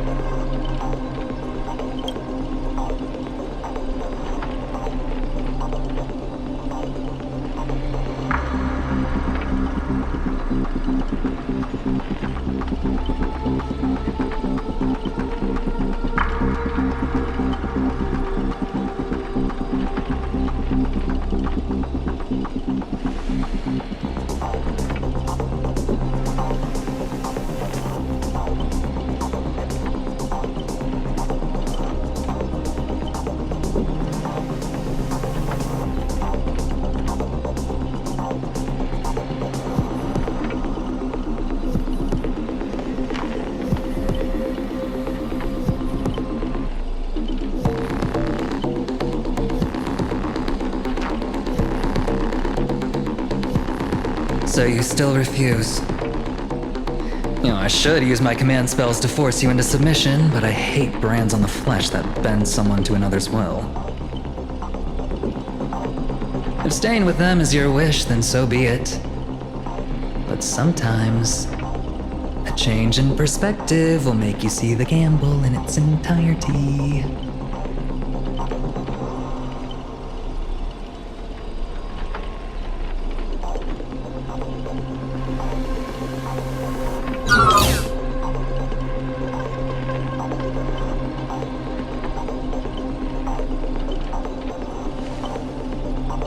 Now we're evenly matched 3 against 3.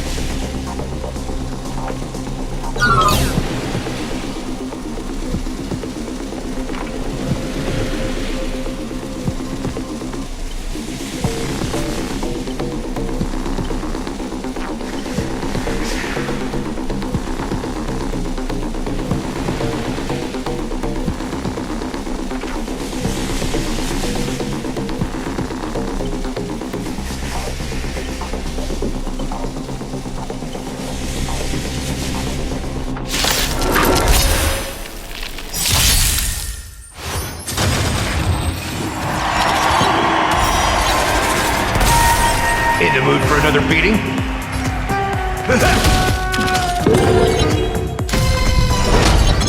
You're up! Serenity is before me. The future will come here, right? Lend me your strength. We've entered the storm. To guard and defend, crush them. Tomorrow! Confidence. Prepare for some. Step up, let's see it. Nice, I get my friends. Indulge yourselves! I'll overcome the thorns. Lend me your strength. Future will come.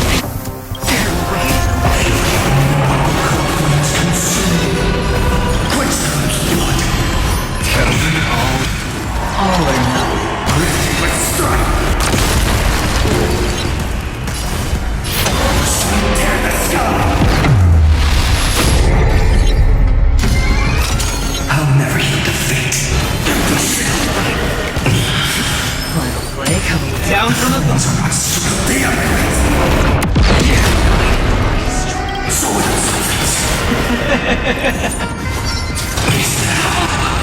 I'll never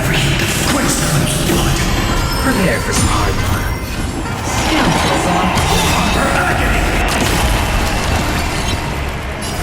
Shatter the cage!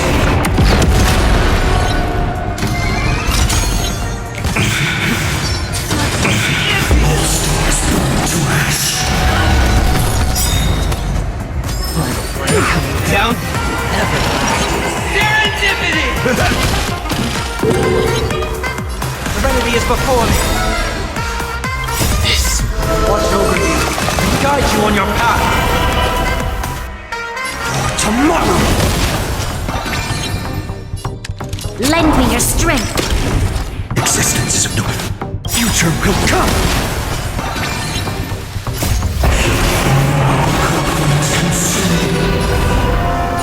Quicksilver's blood.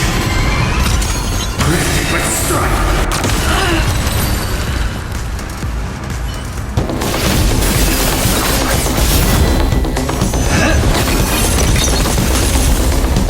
Are you seeing the enemy's position now, Archer?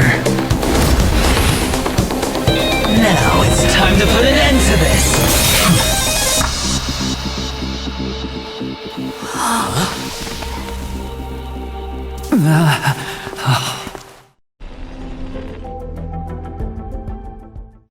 Why do actors in horror films never see where the monsters come from? Why do monsters keep popping into the frame as long as the film is rolling? It's because the true monster is born beyond the set. The director's lens is the real cradle of terrors. Your presence concealment skill is simply a manifestation of the theatrical rule that characters in the story cannot see the cinematographer filming behind the lens. But monsters are different. They are the soul of horror films, the focus of the lens. Their line of sight is always fixed on the camera's position. That's why only Scott, the man playing the monster, can see you. You win. I concede.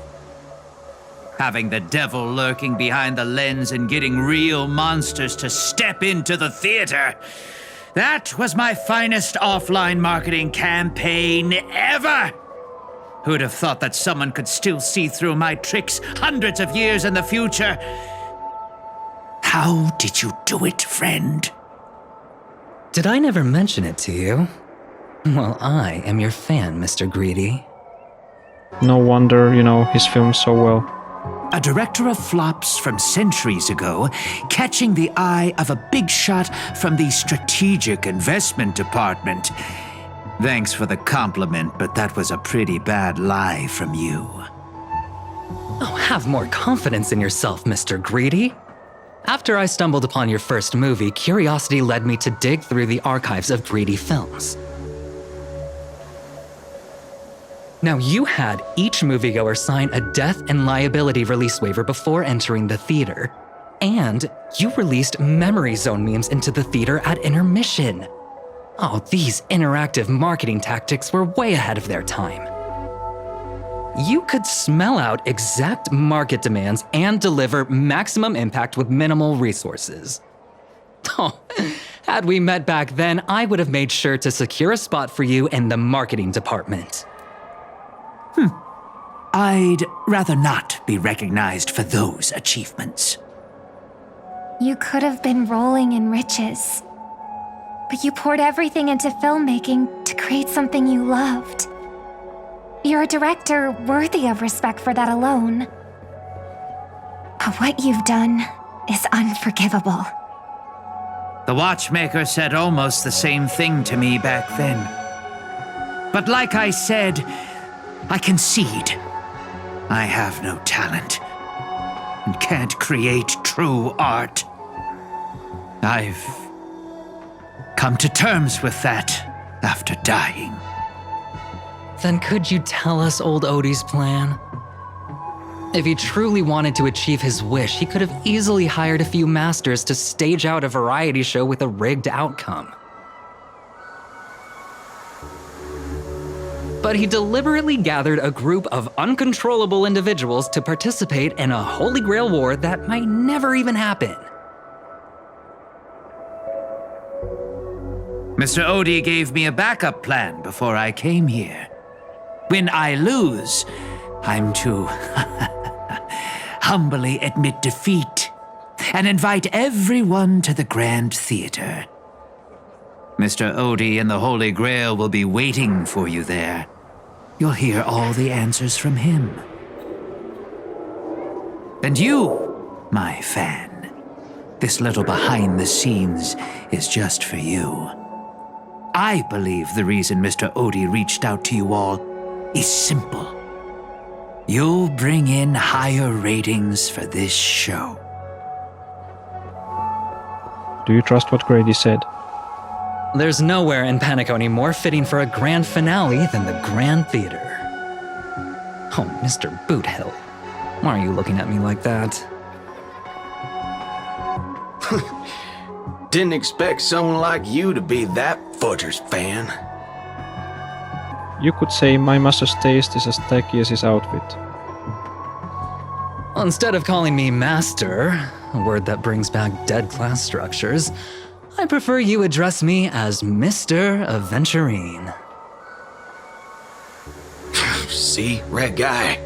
Those business crooks are all the same. They take everything you throw at them, and insulting them's like punching a cotton fluff ball. Ain't no fun at all. Then I'll graciously comply, Mr. Aventurine. As for the final showdown at the theater, I am sure that Mr. Otti already prepared the battleground for us.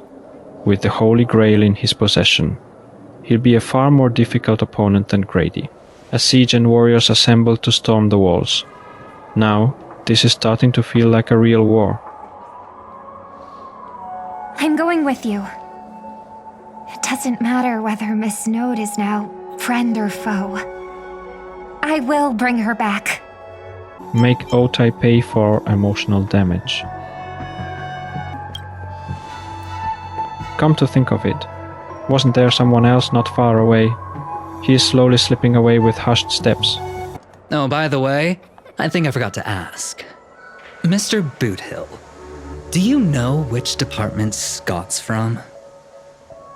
Aventurine flashed a grin more sinister than the Devil's Own, his lips barely moving as he silently mouthed the name of the department.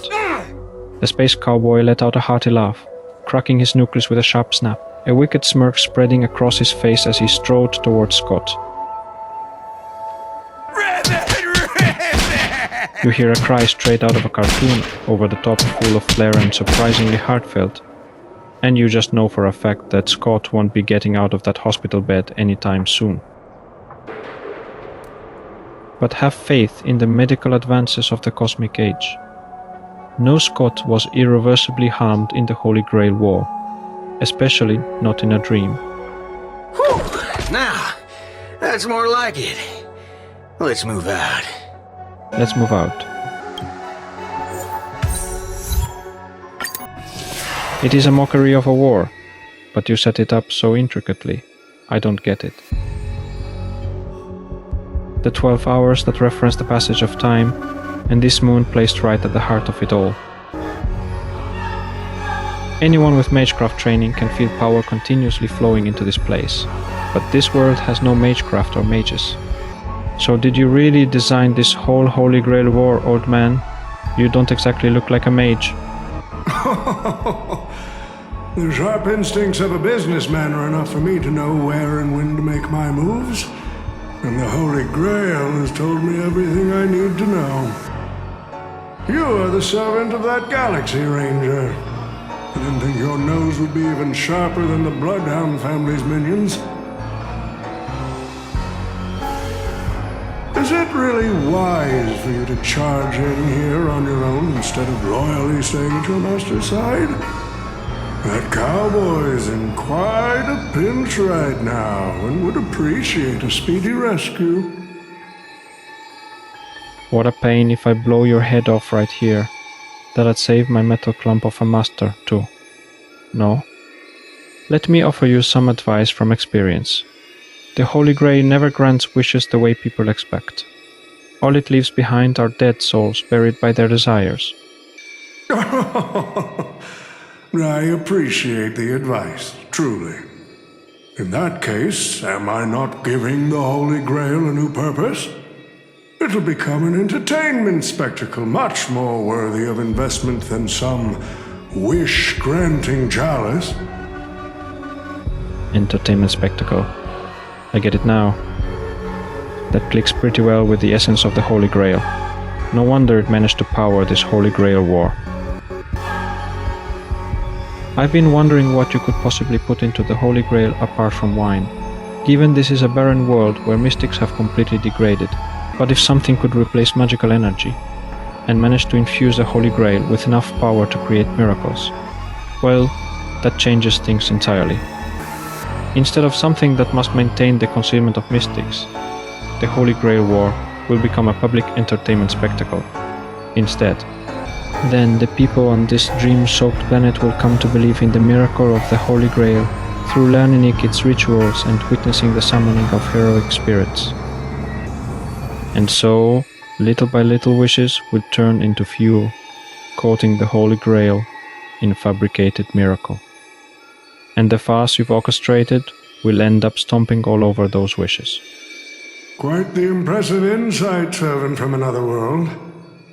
Your presence here was certainly a surprise to me, but you and your friends are needed. The Holy Grail needs more efficient fuel. And that means you.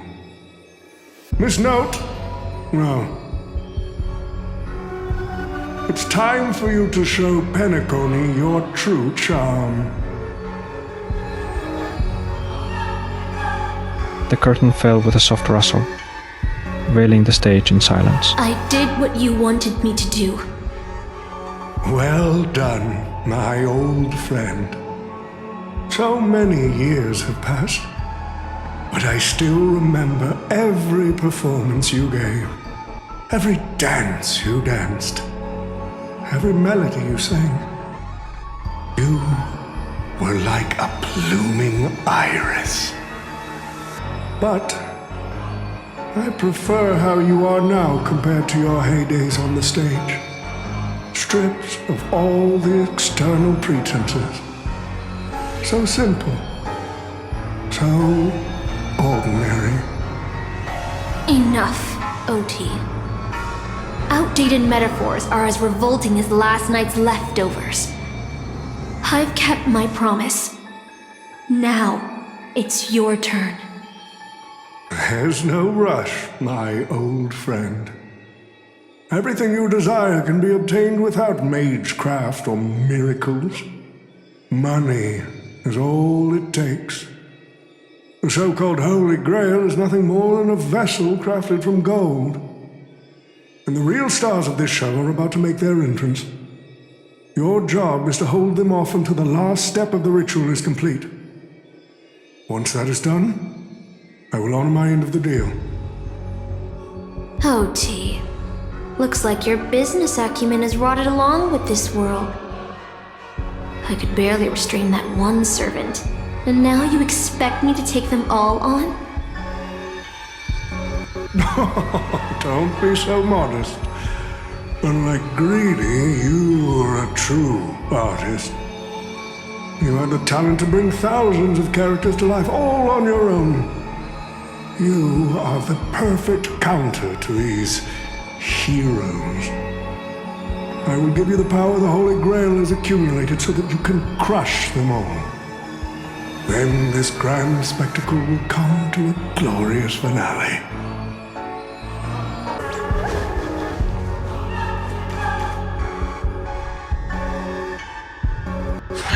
Fork it. Wasn't that blue guy supposed to scout this place ahead of us? Haven't even heard a single peep from him so far. Could that old man have pulled a fast one on him? No signs of battle. This doesn't quite seem like something Lancer would do. Or is he lost?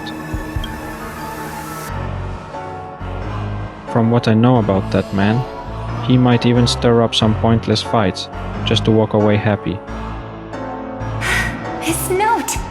I'm glad you're okay. Wait. Something's off. Miss Note. I trust that you've seen Lancer here, haven't you? Yes. He came to the Grand Theater with his spear raised and ready, eager to impale old Odie on the curtain. I couldn't agree more with his approach. But I still have dreams left unfulfilled in this miraculous second life. So, I asked him to take a break. And I must insist that every one of you take a break as well. Until Mr. Odie finishes the ritual. Fear not. There will be no pain. Please, leave your passion and ambitions on the stage. Like how actors shed their fatigue and makeup behind the curtains. And rest. Let the curtain fall!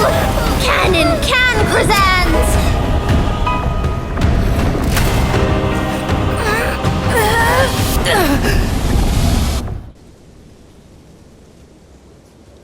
Where is this? How is this possible? Why am I in Britain? Is this your homeland? Yes, I remember it all. Every tree, every blade of grass, the fields, the wind's scent, and this town. Does Castor think she can trap me with these memories? This town is nothing less than where my life as a knight began. Oh, Artorius! Here to draw the sword, aren't you? You are calling me Artorius. Is it Aiden? I knew it! That mage Merlin spun such a tall tale, something about whosoe'er pulleth out this sword of this stone is rightwise king of all England. Even an apprentice knight wouldn't be able to resist that. That being said, a little fellow like you drawing the sword and becoming king, I really can't picture that. Right. I agree. I hope the sword in the stone manages to pick the right king. Master, let's go. What did he just call you? Artorius. That is the male name I used. After all, a female king would have had a very difficult time ruling Britain back in those days. I thought Castor would use monsters, foreign armies, or even dragons to trap us here.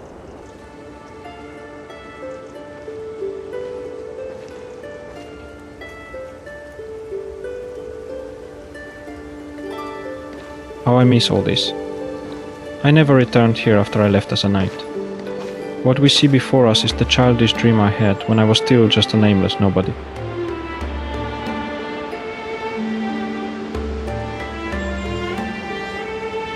The girl seemed drawn by something.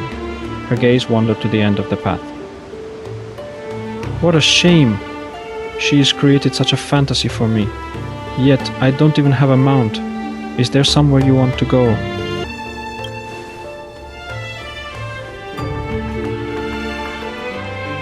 My greatest dream as a child was to have a mount of my own, to become a knight, to ride a horse, to follow this very path across the fields and reach the grasslands where Ector's house lies.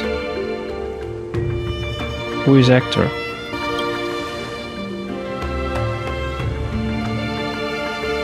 He is the old knight tasked with raising me.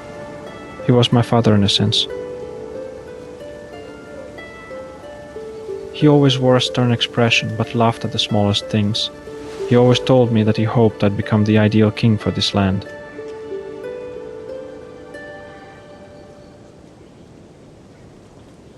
But, in the end, he never got to see me become a king. I am sorry, Master. I got carried away talking about my past. Now that we're here, how about we set aside our worries about illusions and dreams, and I'll show you around my hometown instead.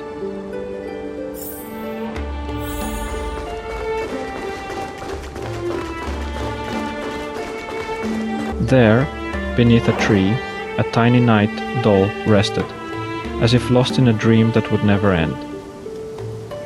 If this is the soldier summoned by Castor, they must be an incredibly powerful opponent. It looks a bit like you. I've never seen a toy like this. My first 15 years were mostly spent caring for horses and honing my swordsmanship. During my breaks, a mage named Merlin would visit me in my dreams and teach me about ruling as a king. What about you, Master? How did you spend your childhood? You've never talked about your past. I don't remember a lot about my past. The only thing I remember is being woken up by someone in a space station. Really? No wonder your personality is so carefree. Is it because you don't have a past holding you back, Master? My earliest memory was boarding a train, headed for the stars, and meeting many kindred spirits as friends. Though I have no past, I have a future.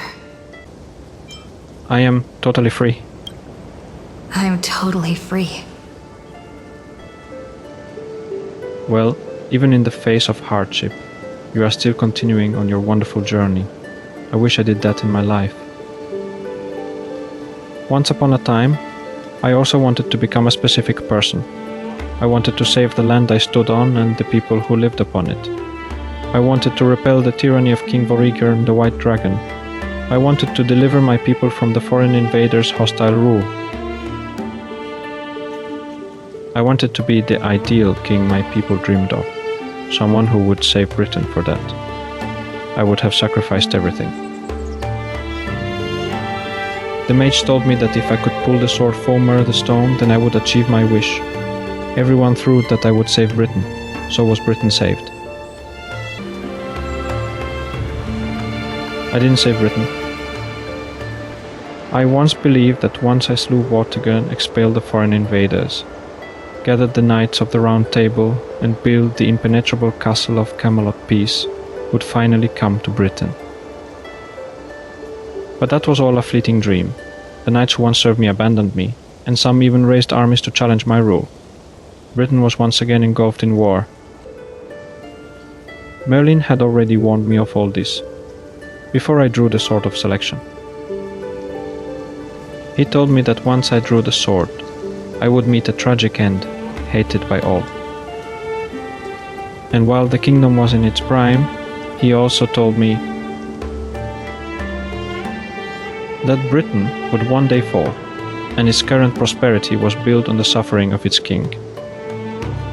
Yet, I thought, I could carry the weight of the kingdom's pain and trade it for the peace of the people. The sacrifice would be worth it, and I would be willing to face my thankless end. The only thing that can grant your wish would be the Holy Grail. Once a king offered himself upon the altar, a lone sacrifice in exchange for a dream of paradise on earth. How eerily similar it all feels to what unfolded during the Chamni festival in Penacony. I promised everyone that I would build the ideal kingdom, but I left the land of Britain with endless wars, dying warriors, and starving children. The one who deserves to face destruction is me, not my country or my people. That is how it should have been.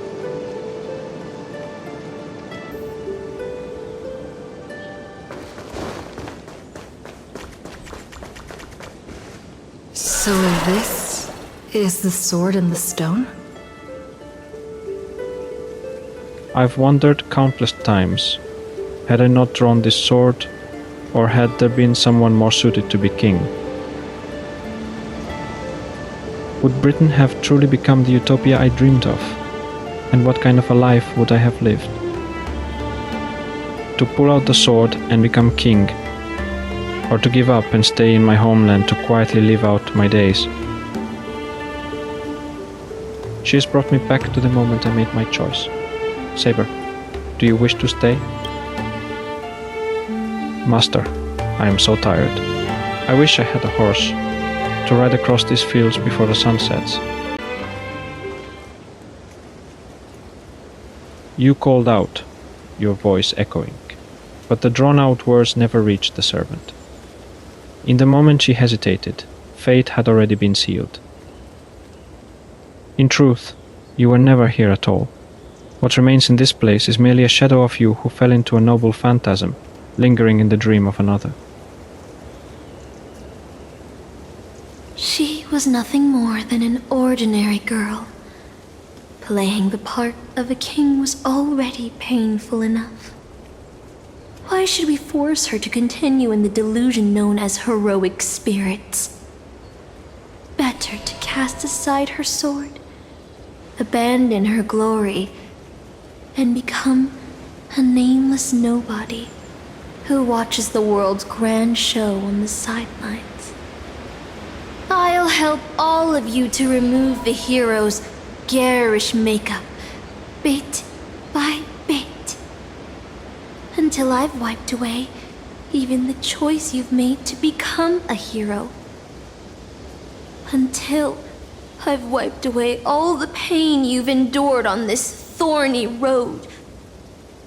I've prepared a simple and happy life for you all in this show, including you, Trailblazer. Now... So, newcomer, are you staying? Someone like you has probably already burned through all your luck just trying to get into the Herta space station, but I'll go through the motions and confirm it anyway. Just so you know, working at the Department of Cosmic Geography isn't as easy as you think. You don't know who I am. Guess you are the real newcomer here. Look, I thought I was pretty impressive too when I first arrived.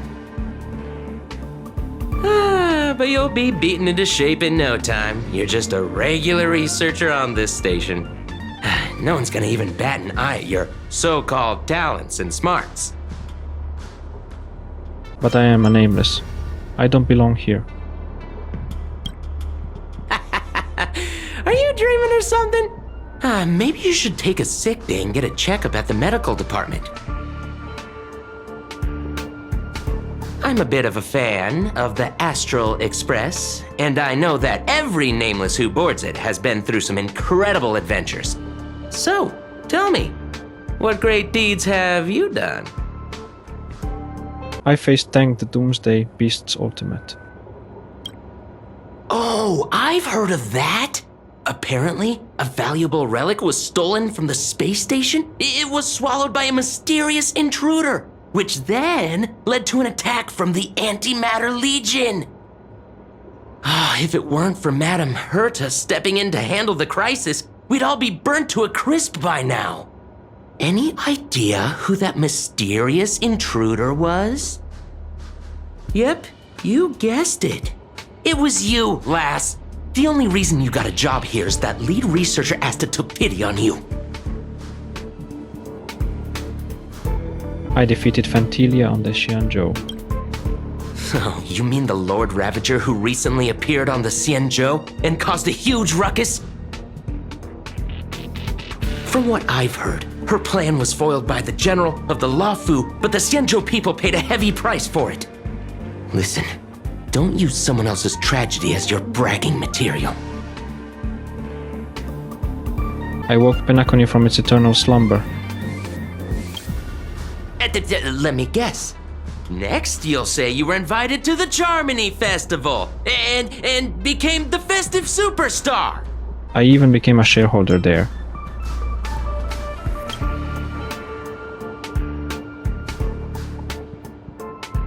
I don't know what to say.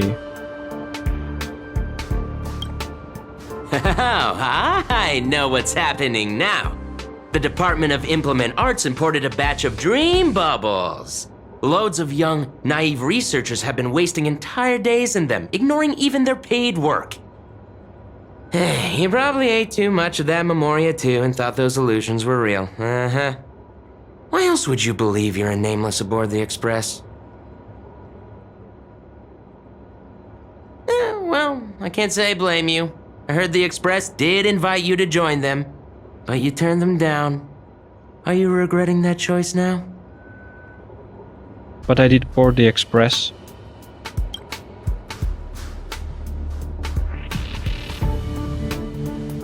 I don't know. I don't know.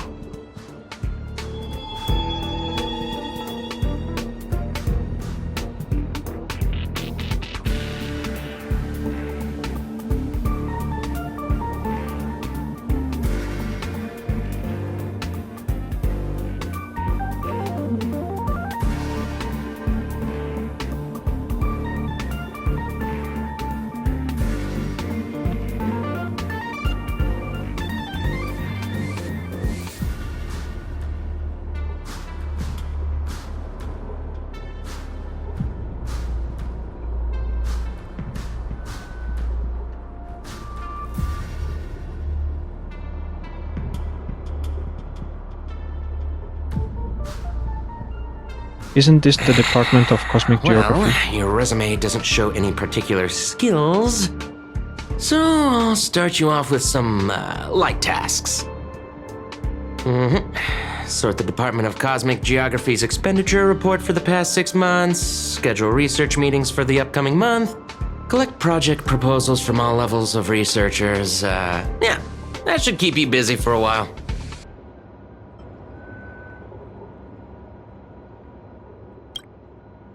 Don't be so surprised. Our department is at the bottom of the food chain on the station. This work happens all the time. I'm off. Be sure to do your job well.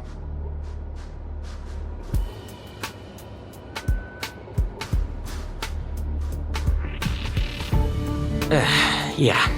Sometimes I regret picking the Geography of the Universe course when I was 14 and walking away from quantum history. I felt math was just too tough for me back then. But now I ask myself, would I still be stuck in this dead-end job if I made a different choice? No, come on.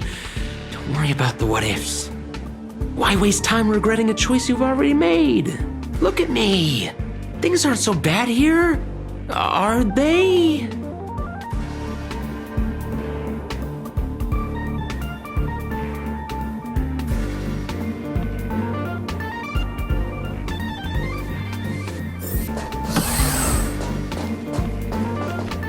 You're late, newcomer. A few more system days of delay, and we'll miss the reimbursement deadline. I'll cut you some slack given that you're new. Now get to work. What a messy desk. Am I supposed to organize all this stuff? Where do I even start? Sort by timeline.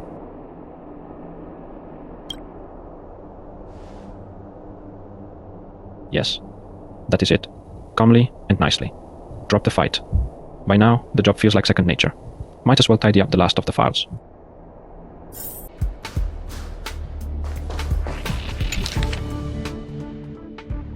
These reports are endless. And the stuff written in there is really weird. Hold on. I think I've seen that person over there before. If you're going to ask me, have we met before, my answer is going to be no. See? You definitely know me.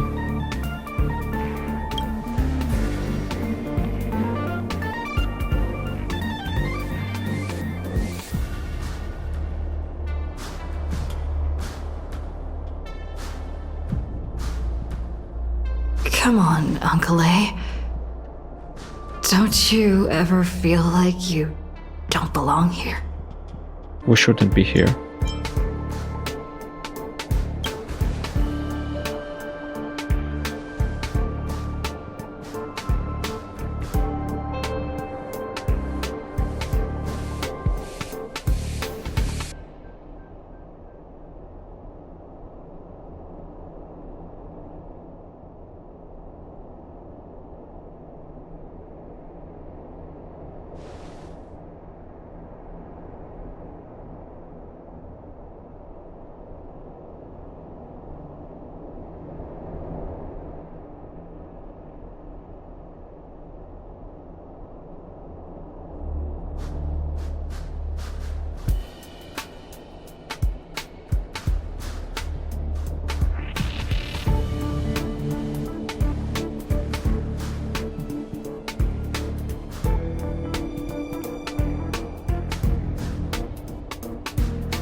Days pass. After long hours of sorting, you are finally done with the work. Although an uncanny feeling lingers in your chest. Before it is resolved, you should take a break. I still feel like I don't belong here.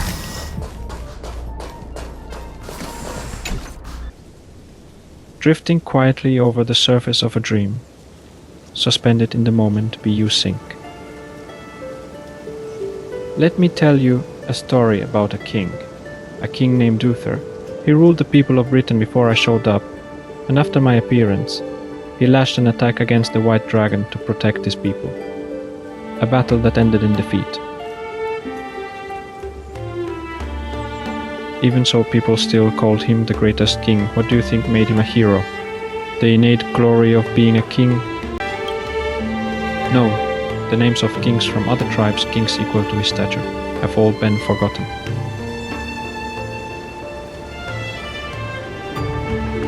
He raised his sword to challenge a dragon he knew he could never defeat. The sword shattered, the bow snapped, and he was beheaded. As a human, everything about him was destined to fail. But the way he raised his sword to bring deliverance left a shining star in Britain's darkest nights. The stars we see may not be their original forms, but their light isn't a lie. It will shine for ages, lighting the way for the next hero. That heroic spirit who lost her name referred to our lives as a stage, and she used her noble phantasm to erase the star's radiance. But Master, if you still have courage, if you are still willing to become that star, then all the spectators who have seen you will also step onto the stage, becoming heroes themselves. Look at me, talking big all of a sudden, and doing a bad imitation of Merlin. Where are you? I am waiting for someone who is about to take the stage. I am also riding through the wilderness. The dream is nearing its end. Master for me and you. What a strange dream. I should get to work. Schedule.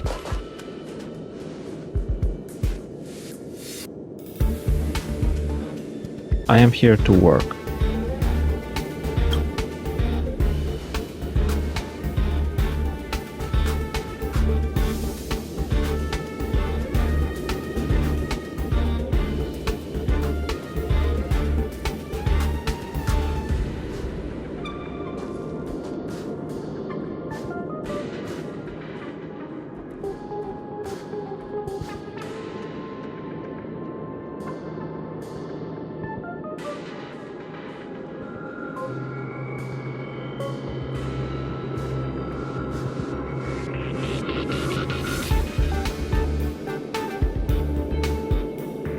The night after the next day.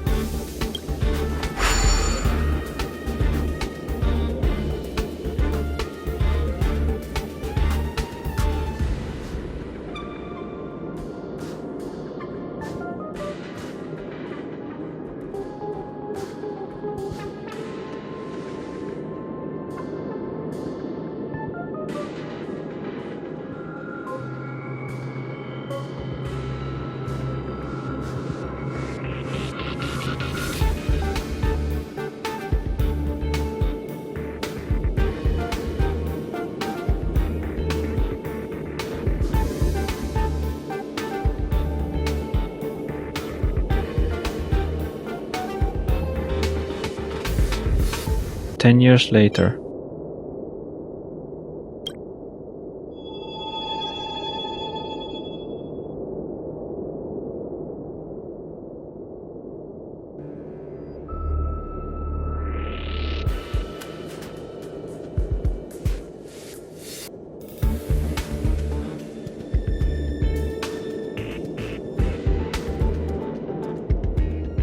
Planetary decline observation.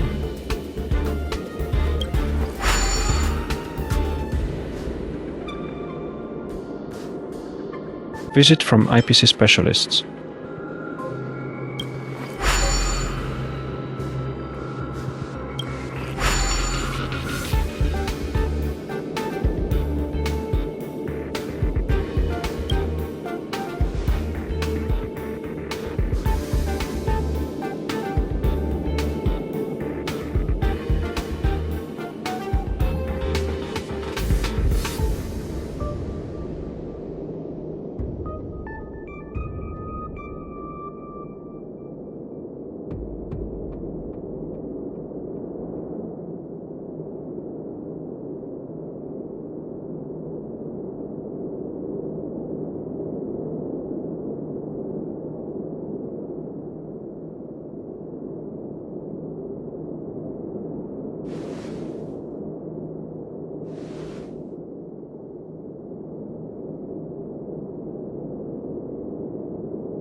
The Astral Express.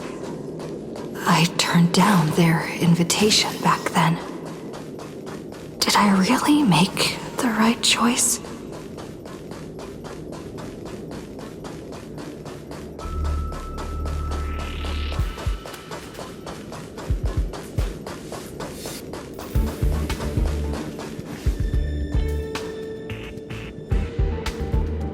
Not so well.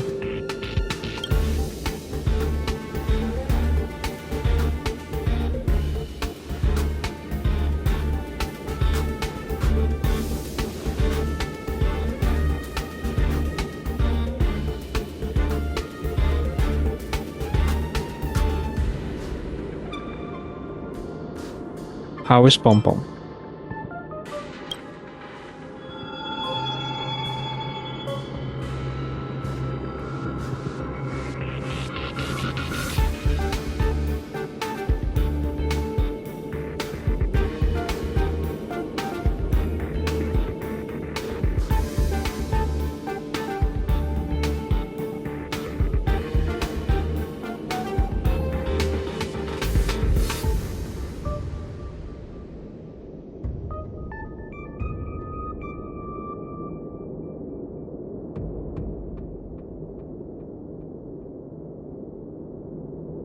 What about the 7th of March?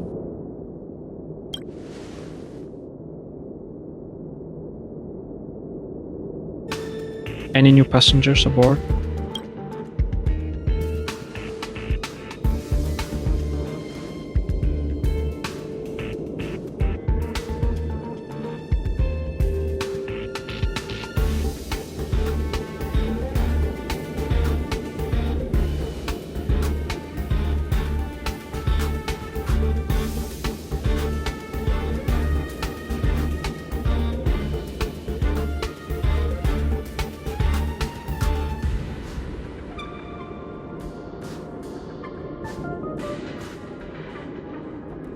I'll pack my bags right away.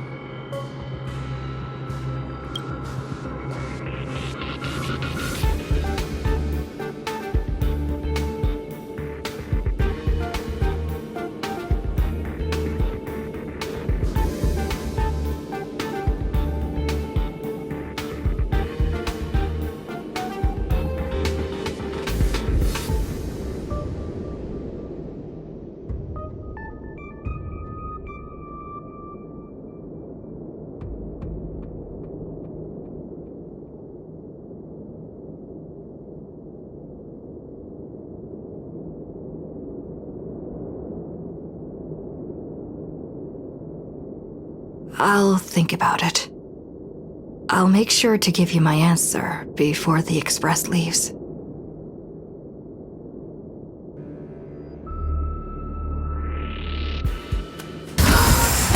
I'm so tired.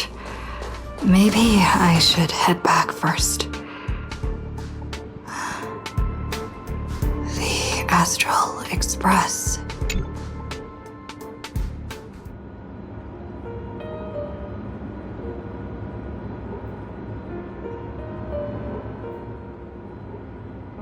Let me tell you the story of a bird who was imprisoned wrongfully. She was once a singer, thrown into a dark cell for composing songs that the powerful didn't like. The bird heard many voices of sorrow. So, she sang for the others trapped inside, soothing their homesick hearts and inspiring them to rise up. In the end, the bird broke free with a pocket watch, a wolf, and countless companions by her side. The bird believed that she would begin a new life after gaining freedom. She would shine on the stage and the silver screen, displaying her beautiful feathers and voice, just as she had once brought hope to the hopeless. But she was wrong. Pendragon soon became unrecognizable. The songs she sang, the films she starred in, and even her own life were all locked away in a cage called money, turned into mere commodities. The movie studio wanted to turn the bird into a symbol of beauty, but the bird longed to escape from this suffocating, filthy gutter.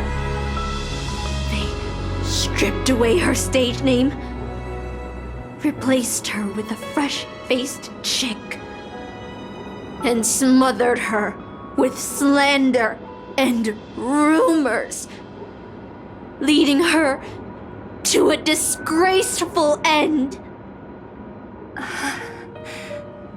So, you seek revenge on those who tarnished your name? No. The exact opposite, in fact.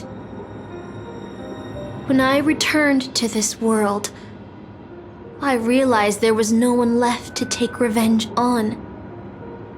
Instead, I will reclaim the name they took from me and erase every single work I've ever produced. I'll destroy every trace of my existence. As you know how it feels to be locked in a cage and have everything taken from you. So why do you still trap the masters and heroic spirits in your noble phantasm when they wish to end this Holy Grail war? Old Odie may be able to fulfill your wish, but the cost he demands is far greater. As someone born in the same era as him, you should know this better than I do. Ugh. OT is nothing more than a parasite feeding on Pendragon. Of course I won't trust him. But you're different, Master. He's a worm who has a wish for the Holy Grail. Yet, there's nothing the Holy Grail can do to sway you. If you want to stop my noble phantasm, you'll have to force me with a command spell. Come, Master. Take away my free will. Just like how they took away my name and career with their contracts and laws. You know I won't do that, Miss Note. Let's make a wager. I've never once gambled in my life. I bet that those masters and servants will not yield to your noble phantasm, even though you've stripped their identity as heroes. I trust them. I will wait and see.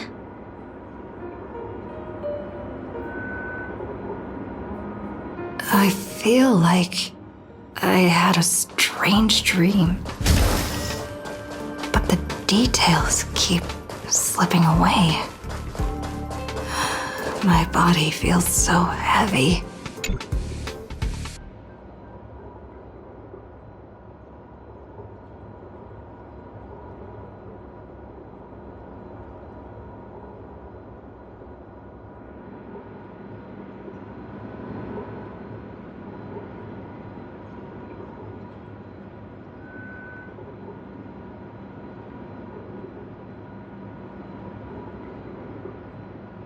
Breeze through the work.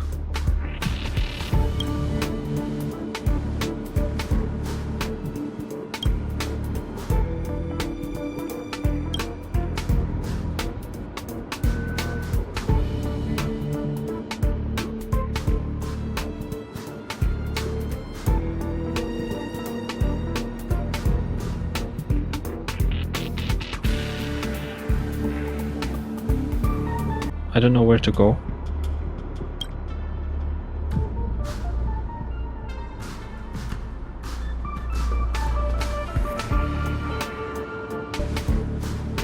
I long for a quiet, ordinary life,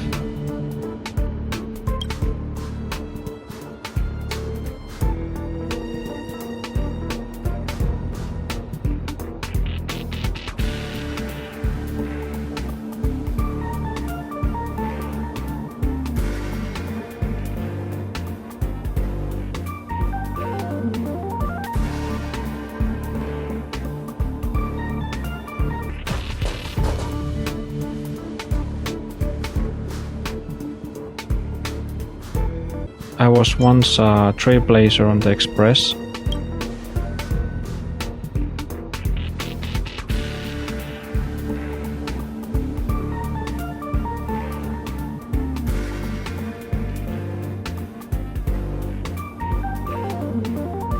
That is right.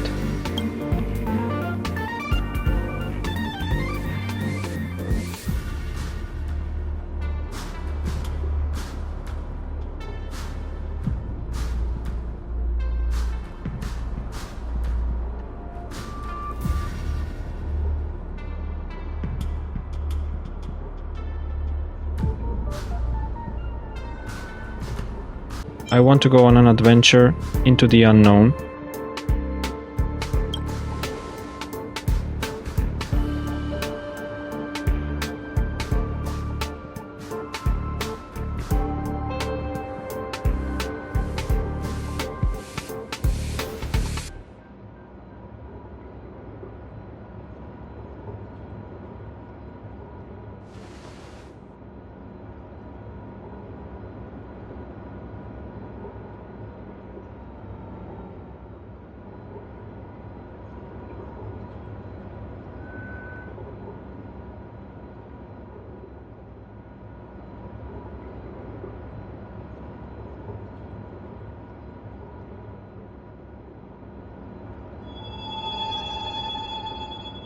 Do you know what it is?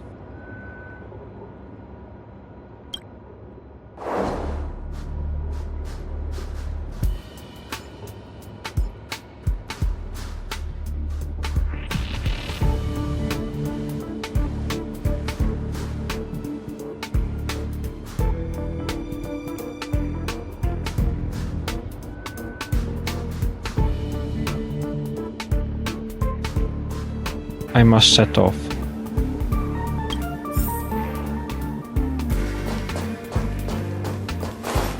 The express has already left. Going there will be pointless. Let's go to the lab. Hit the cafeteria. Let's go fishing together. Let's go watch Isn't Life on the Space Station Wonderful? People would kill just to live the life you have here. There's no antimatter legion. No abominations of abundance. This place is the most peaceful paradise in the universe. Something's stopping me from leaving this place. I need to avoid that. Stop. The future of a nameless is nothing but emptiness and despair. Do you think you're special? Think of Tiernan and Kelbeck. The nameless who were better than you. They were all consumed by the lightless outer space, never to return. So, you'll finally admit? So you'll finally admit that I'm a nameless?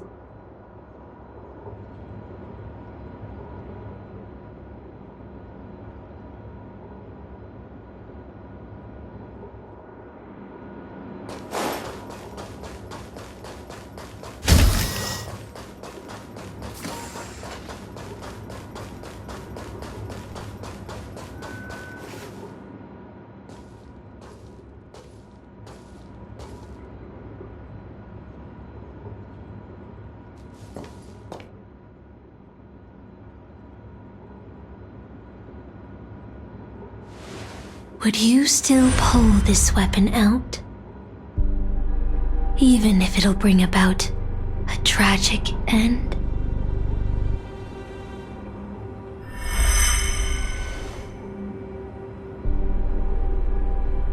Which is why I've crafted such gentle dreams for you all. Isn't that what you've been looking for all this time?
this!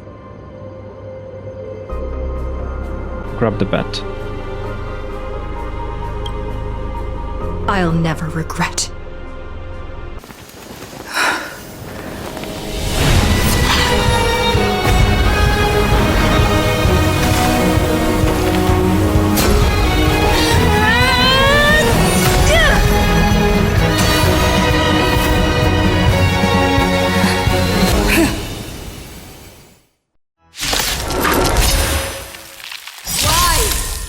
Do you have such blind courage? Ever feel regret? In the mood. I'll overcome the thorns and doubt farewell.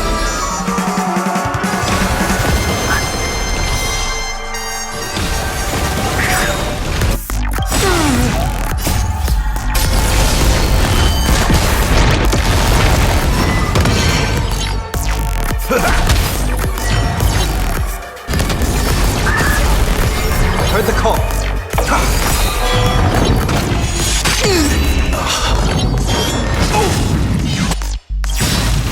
Slice like my friends?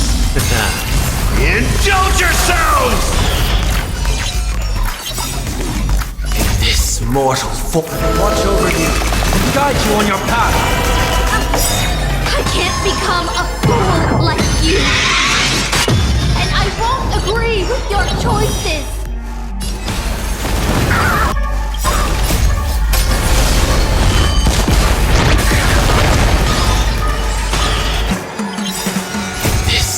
Watch over you and guide you on your path.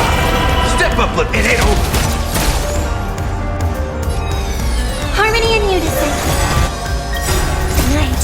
Stars echo. No more time. In the mood for another.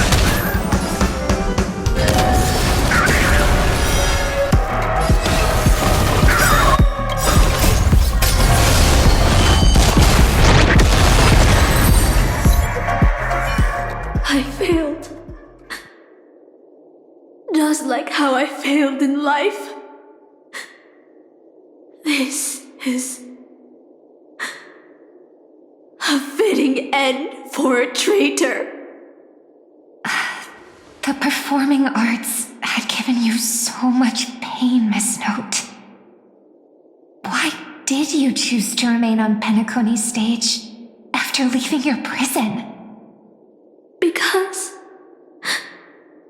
I still remember how the rough prisoners fell silent and the crying children smiled whenever I started to sing. Those small moments made me feel free, even in that iron cage. But Penacony has changed. After so many amber eras, it's become almost unrecognizable. And now, I am locked in this newly forged prison. Anyway, it's time to end this. A servant who betrayed their master has no right to exist. Then, as you wish. With the first command spell, I return your name to you. On behalf of Penacony, Asna. Even if they have trademarked your name and stripped you of everything, that does not make you an unknown failure. Hold your head high, Mother of Iris. With the second command spell, I return to you the testament of your existence as a heroic spirit.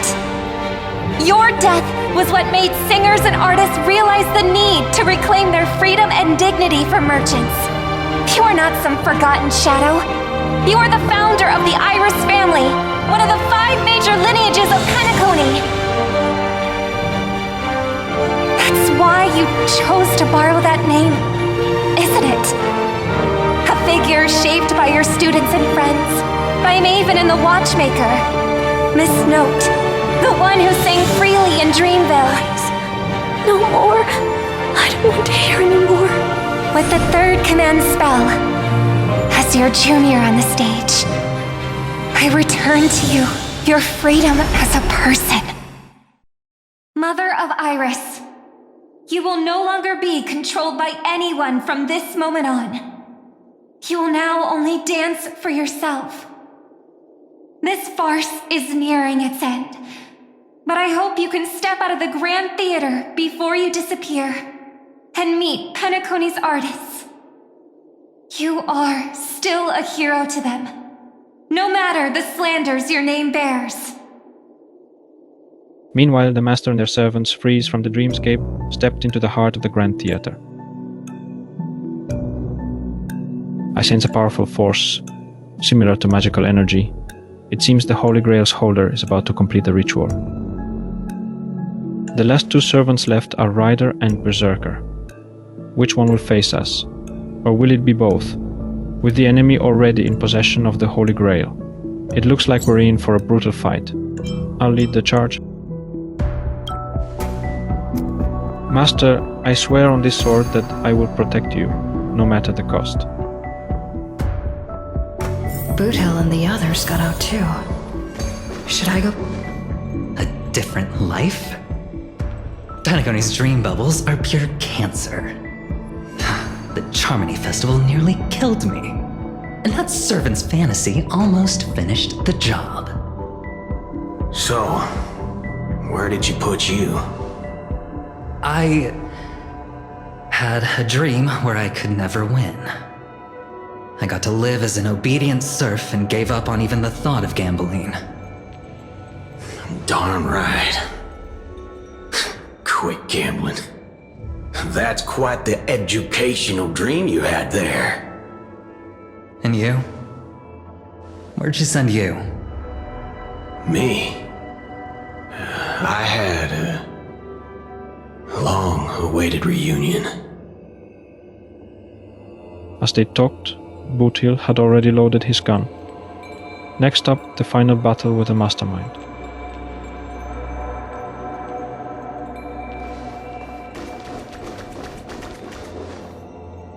If it isn't the first heroic spirit to get trapped in her reality marble, didn't you use those long legs of yours well enough? This is the first thing I hear after I got out. Darn it, my head's killing me. Feels like I've been through a long and thrilling adventure. Not sure why, but I think my enemies all had fish heads on their necks. With enemies on the way, the two servants were more than ready to fight.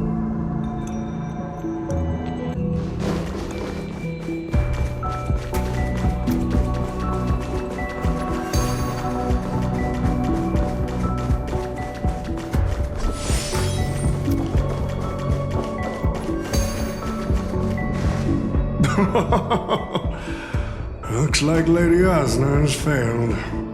What a shame. She was just one step away from tearing the flame of dreams off the servants and tossing them into the Holy Grail as fuel. But that's the business world for you. No matter how capable your collaborator is, you gotta handle the most critical parts yourself. Oh, Butchhead. It's time to tell us what kind of stinking pie you're cooking up with this Holy Grail war. You practically have one foot in the grave. Don't tell me you are going to wish for immortality. Oh, I've lived for 10 Ember eras already. As long as I give the word, my medical team can squeeze a few more years out of these old bones. Then are you trying to crush your business rivals? I heard there is some bad blood between you and my master.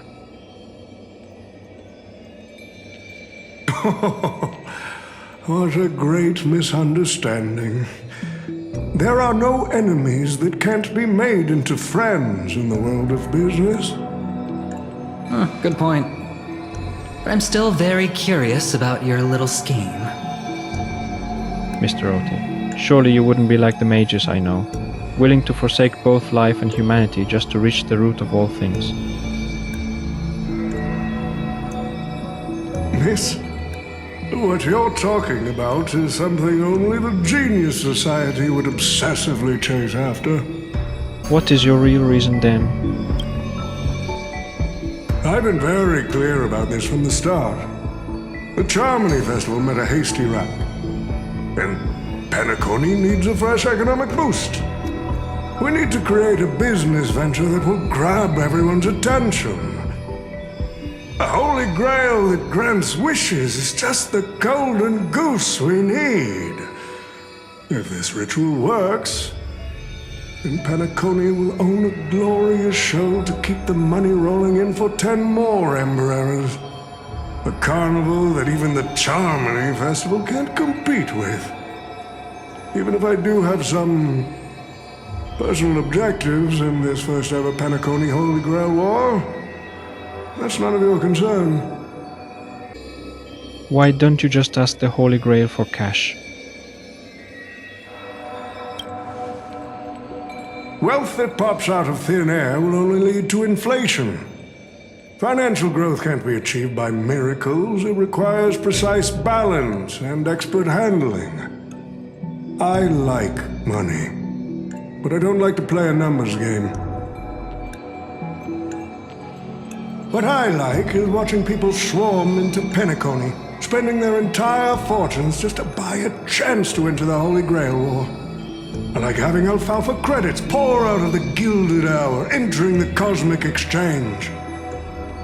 I like seeing my business rivals being crushed and manipulated, and then lose everything in the end. I like to acquire companies that I've never heard of, fusing them into my empire with a mere wave of my pen. The Golden Hour will set the prices for goods based on my desires, and the Blue Hour will craft Penaconian fashion based on my whims. Do you honestly believe Penacony was built on empty ideas like dreams and wishes? No. What truly underpins and supports the city is what you deem crude. It's the unending flow of money. On this rock called money, we have built the planet of festivities. No matter what your plans may be, there can only be one victor in the Holy Grail War. Your actions in this farce have already placed every servant squarely against you. Now we stand together before you, shrewd merchant. I just want to finish what I didn't get to do a few hours ago. I am sick and tired of fish heads. The head of this old, desperate fogey with broken dreams is what I'd call a real trophy. You see this evil man's old head as a trophy. I thought you had better taste than that lancer. It seems you're all eager to prepare for my demise. But since there can only be one winner in this game, how do you plan to decide the victor after I bow out? Why don't we discuss a collaboration instead? Whoever can eliminate the others shall have the chance to make their wish to the Holy Grail. I will give you that right. We can even formalize it with a contract, using precise logical language to word our wishes, ensuring the Holy Grail fulfills everyone's desires. After all, isn't this the very moment you've all been fighting for? Masters and servants? This far into the show, are you trying to make me laugh?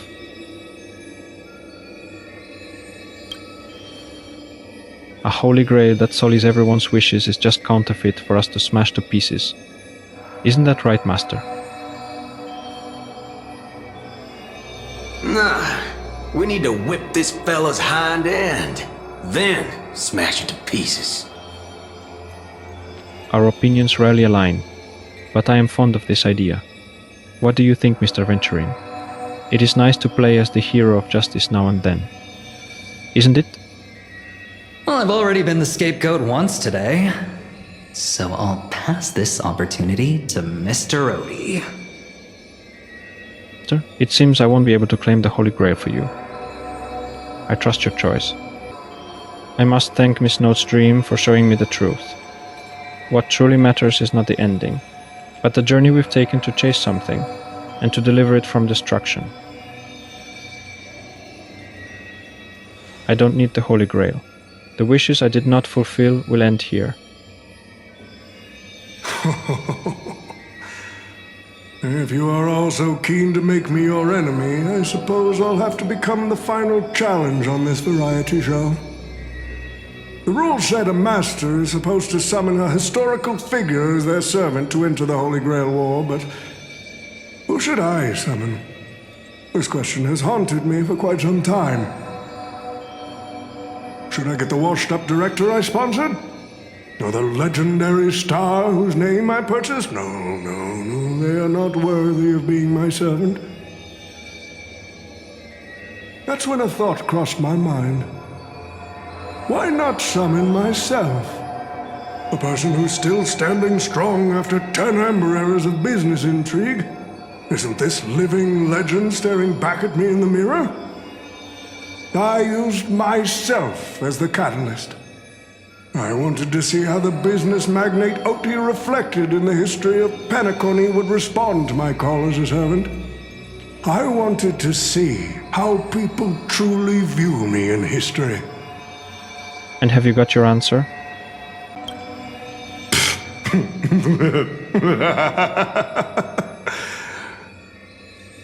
The answer really hurts. To them, I'm nothing but a parasite, sucking out the sap of Penacony's oak from the top. A bug, madly devouring wealth.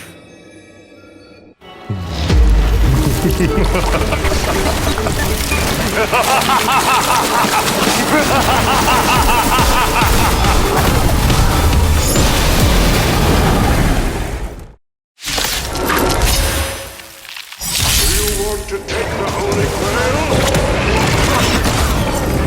You'll have to get through me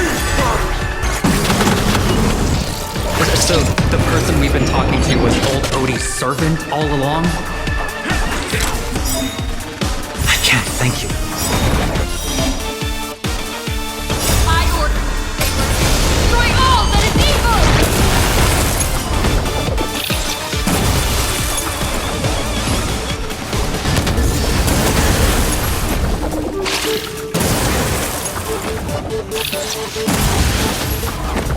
May song bring us victory. Pressing it all together.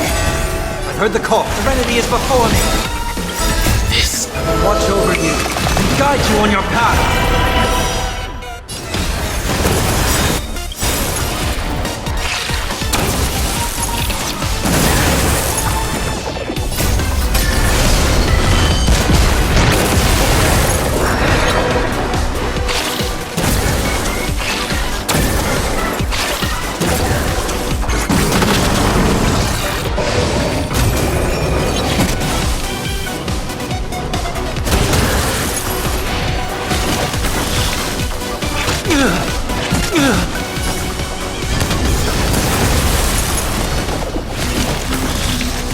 I'll overcome the thorn! I hope for an end to strike harmony and unison.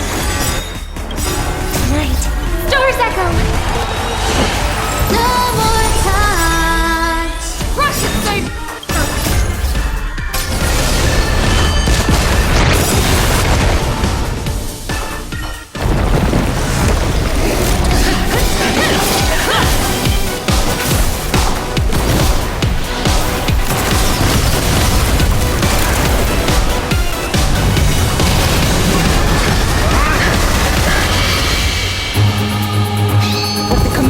I command you to unleash your noble phantasm!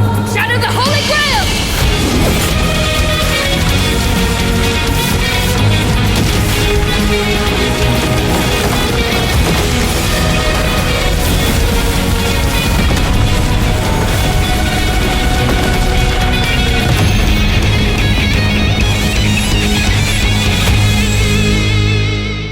It is finally over. Is this grand theater ever gonna see a day of peace? I'm starting to feel bad for the Bloodhounds and the Dreamweavers. No need to feel bad for a heritage building insured with hundreds of different policies. Old Odie would never allow himself to lose a single coin over that. So he dragged everyone into this Holy Grail war while hiding in the shadows, and none of you are gonna make him pay for it. We should give him a good thrashing.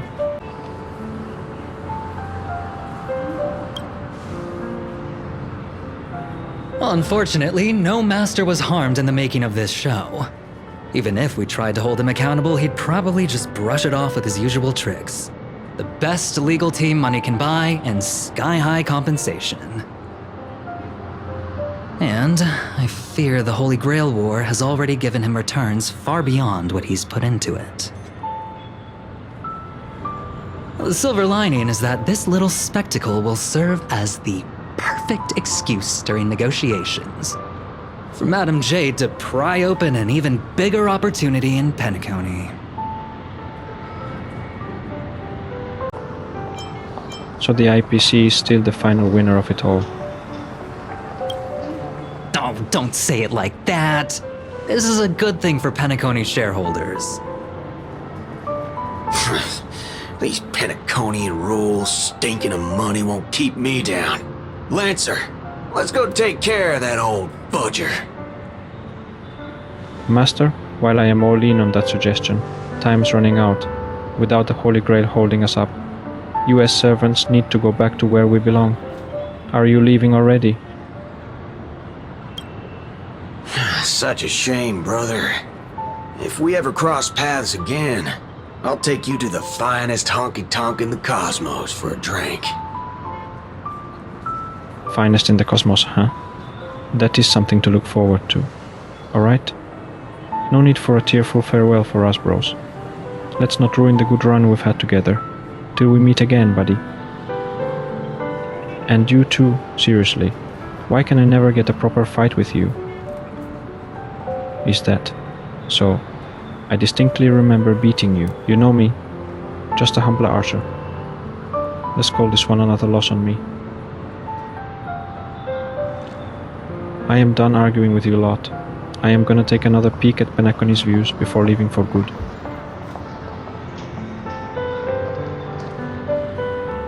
And so it is time to say goodbye, Master. I have to admit that your fashion sense could use a little work, but as a servant, I am genuinely glad to have fought by your side in this Holy Grail War. I can still see the determined heart of the child you once were underneath all your grand speeches and extravagant flair. You know, it would feel pretty good to be a hero of justice once in a while. Let's skip the last-minute psychoanalysis, all right? And when it comes to fashion, you're not much better than me, Guardian of Humanity. That brings up a good point. Why would I, a Guardian of Humanity, get summoned to a world without the counterforce? Archer, you should know why you were summoned here. You were summoned as a heroic spirit. A hero, huh? I'll chalk it up as a beautiful dream. A faint smile tugged at the man's cold face before he vanished from sight. Soon, only the final pair of master and servant remained. I am glad I was summoned to this strange world and got to experience it with you. I am not great at farewells. I saw your fears in your dream, but Master, don't be burdened by the emotions that come with being human. The fear of the unknown, the dread of loss, or the regret of what you couldn't achieve. Even Heracles was just a child before becoming a hero. You may not be strong enough now, but I have faith that you will eventually become a star that illuminates the entire cosmos. Who is Heracles?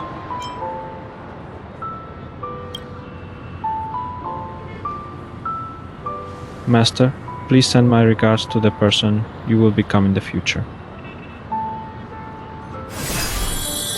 As the lumen flux dimmed, the valiant girl knight faded, vanishing just as she had arrived.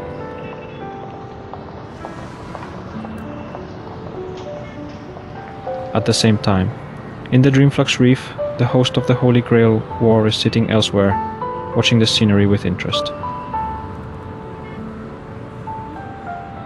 The Holy Grail broke. What a shame. People have pursued it, fought for it, made sacrifices for it, and died for it. Much like they did for our own Penacony. They poured their dreams into Penacony to shape the planet into what it is today. But the question is, has Penacony ever answered their dreams? Look at this Memoria singularity. 10 Amber Eras have passed. And out of those who once came here to build Penacony from the ground up, only one despicable old man is left. His friends, his enemies, they're all gone. I must confess to both of you, my wish has been granted. No matter how you see me, no matter how deeply we hated each other in the past, the Holy Grail has recognized your achievements and brought you forth as heroic spirits. Don't you think this is a rather unique reunion of old friends? It's unfortunate that Mikhail, that old rascal, couldn't be here to join us. Mr. Odie, your wish truly moves me. If I didn't know you better, I'd almost be swayed by your sweet words. A reunion of old friends. No, it's just another part of your business deal. Greedy. Or perhaps I should now address you as Mr. Rekka. Is the editing of the footage complete? That is such an important task, after all. I've cut out everything related to the participants' privacy and kept only the most thrilling parts of the Holy Grail War. It may not be an artistic masterpiece, but it should meet your commercial expectations. That'd be enough for me. You artists always aim to carve your names into art's annals no matter the cost. Too bad those who actually succeed are as rare as the winners of the Holy Grail War. I'm not like that. What else can truly measure the effort you've put in apart from cold, hard cash? The memories of former heroic spirits are also worthy compensation. Memories of a flop director like Greedy? Do enlighten me. What worth do those hold? His memories are indeed positively worthless as a filmmaker, but when it comes to him as a person, those memories are treasures beyond compare. He has had his struggles, disappointments, and defiance, only to be reduced to another nameless nobody.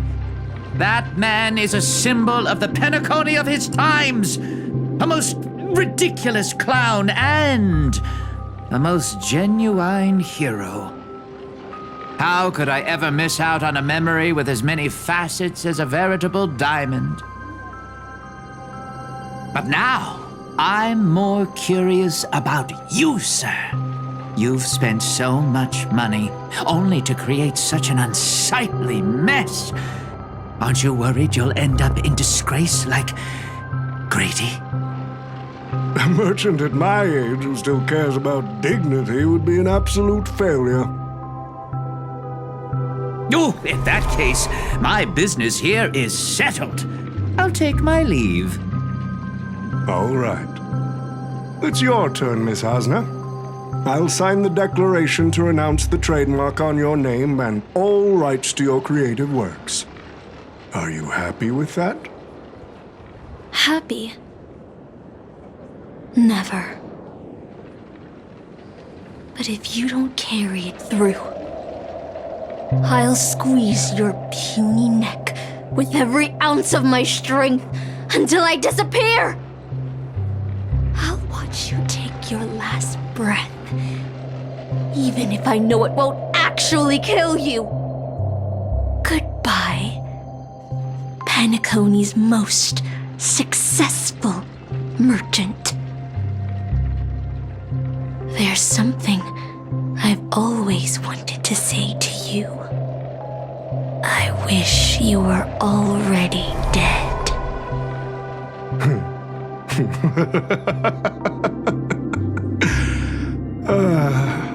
Now that's a heartfelt confession. Osna, I do hope your wish comes true one day. At the same time aboard the Express,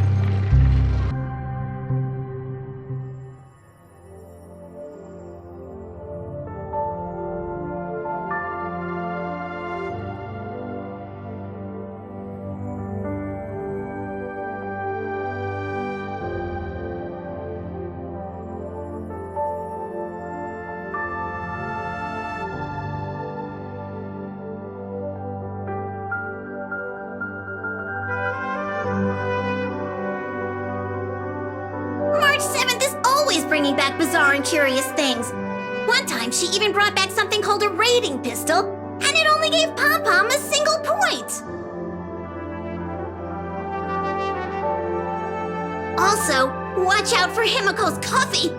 It's the most terrifying beverage Pom-Pom's ever encountered.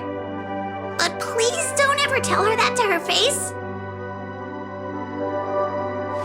Is it worse than the tea from Granholm's hometown? 100 times worse. I'd love to have a try. And that person is always dragging March 7th into trouble. Pom-Pom had such high hopes for Don Hong, but even he started to follow along now.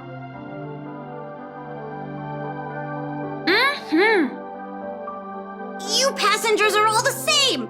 Mikhail, you're spacing out again. What's going through that head of yours?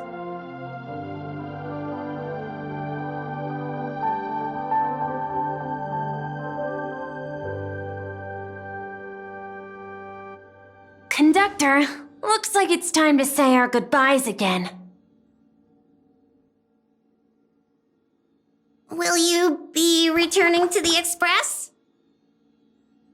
Maybe. I'm just happy to hear that so many people like me have boarded the Express over the years. The nameless come and go. Some find a place they want to stay, while others keep moving forward. Just like the silver rails that never stop. That's the Astral Express. I'm sure the conductor's future will never be lonely.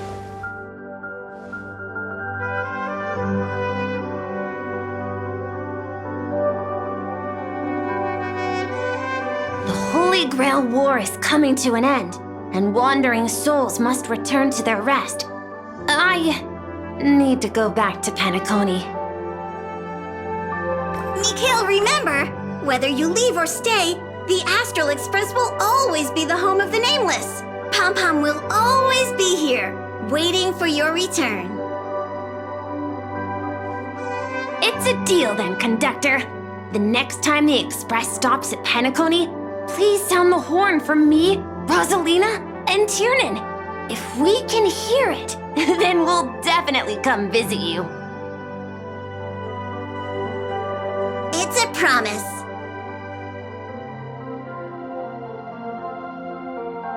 gather your thoughts to the present. If there really is a chance to fulfill a wish, what would yours be? Make a silent wish. You see, wishes lose their power once spoken aloud. That does sound like something you'd say. Anyway, the first Holy Grail War orchestrated by Old Odie ended up being the last one. But the Dream Bubble movie, co-produced by Mr. Rekka and Dr. Edward, became a huge hit. Not only did it fill up movie theaters in Epsilon, it even created a new dream-chasing trend throughout the stars. Mr. Odie and the IPC's Penacony branch made quite the fortune from it. That old fox didn't lose a thing. As Mr. Adventuring guessed, Odie simply brushed everything off as entertainment when questioned about placing family heads and shareholders in danger. While compensation and lawsuits are inevitable, I suspect he already knew exactly what was coming, even before the Holy Grail was activated. Now, old Odie did say he planned to give you some money, but even he thought that was too crude. So instead, he gave us the most valuable thing from this Holy Grail war. So this is his apology.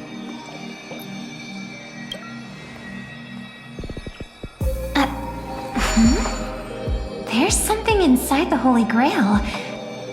I think this is a note for you. Hey, sister. Since you all look pretty busy, I headed out with Hook. Big thanks to Mr. Odie for buying this rare trinket I got my hands on. That's how I could afford this spontaneous trip. By the way, aren't you curious what old Sempo's wish to the Holy Grail was? I am indeed curious. I knew it, sis! You're still thinking about old Sempo. And I won't lie, the audience is waiting for it too. All right, folks, the show's over. But if there's anything still out there that can hear and fulfill my wish, I wish for everyone in the world to be happy, joyful, free, and have their every desire fulfilled.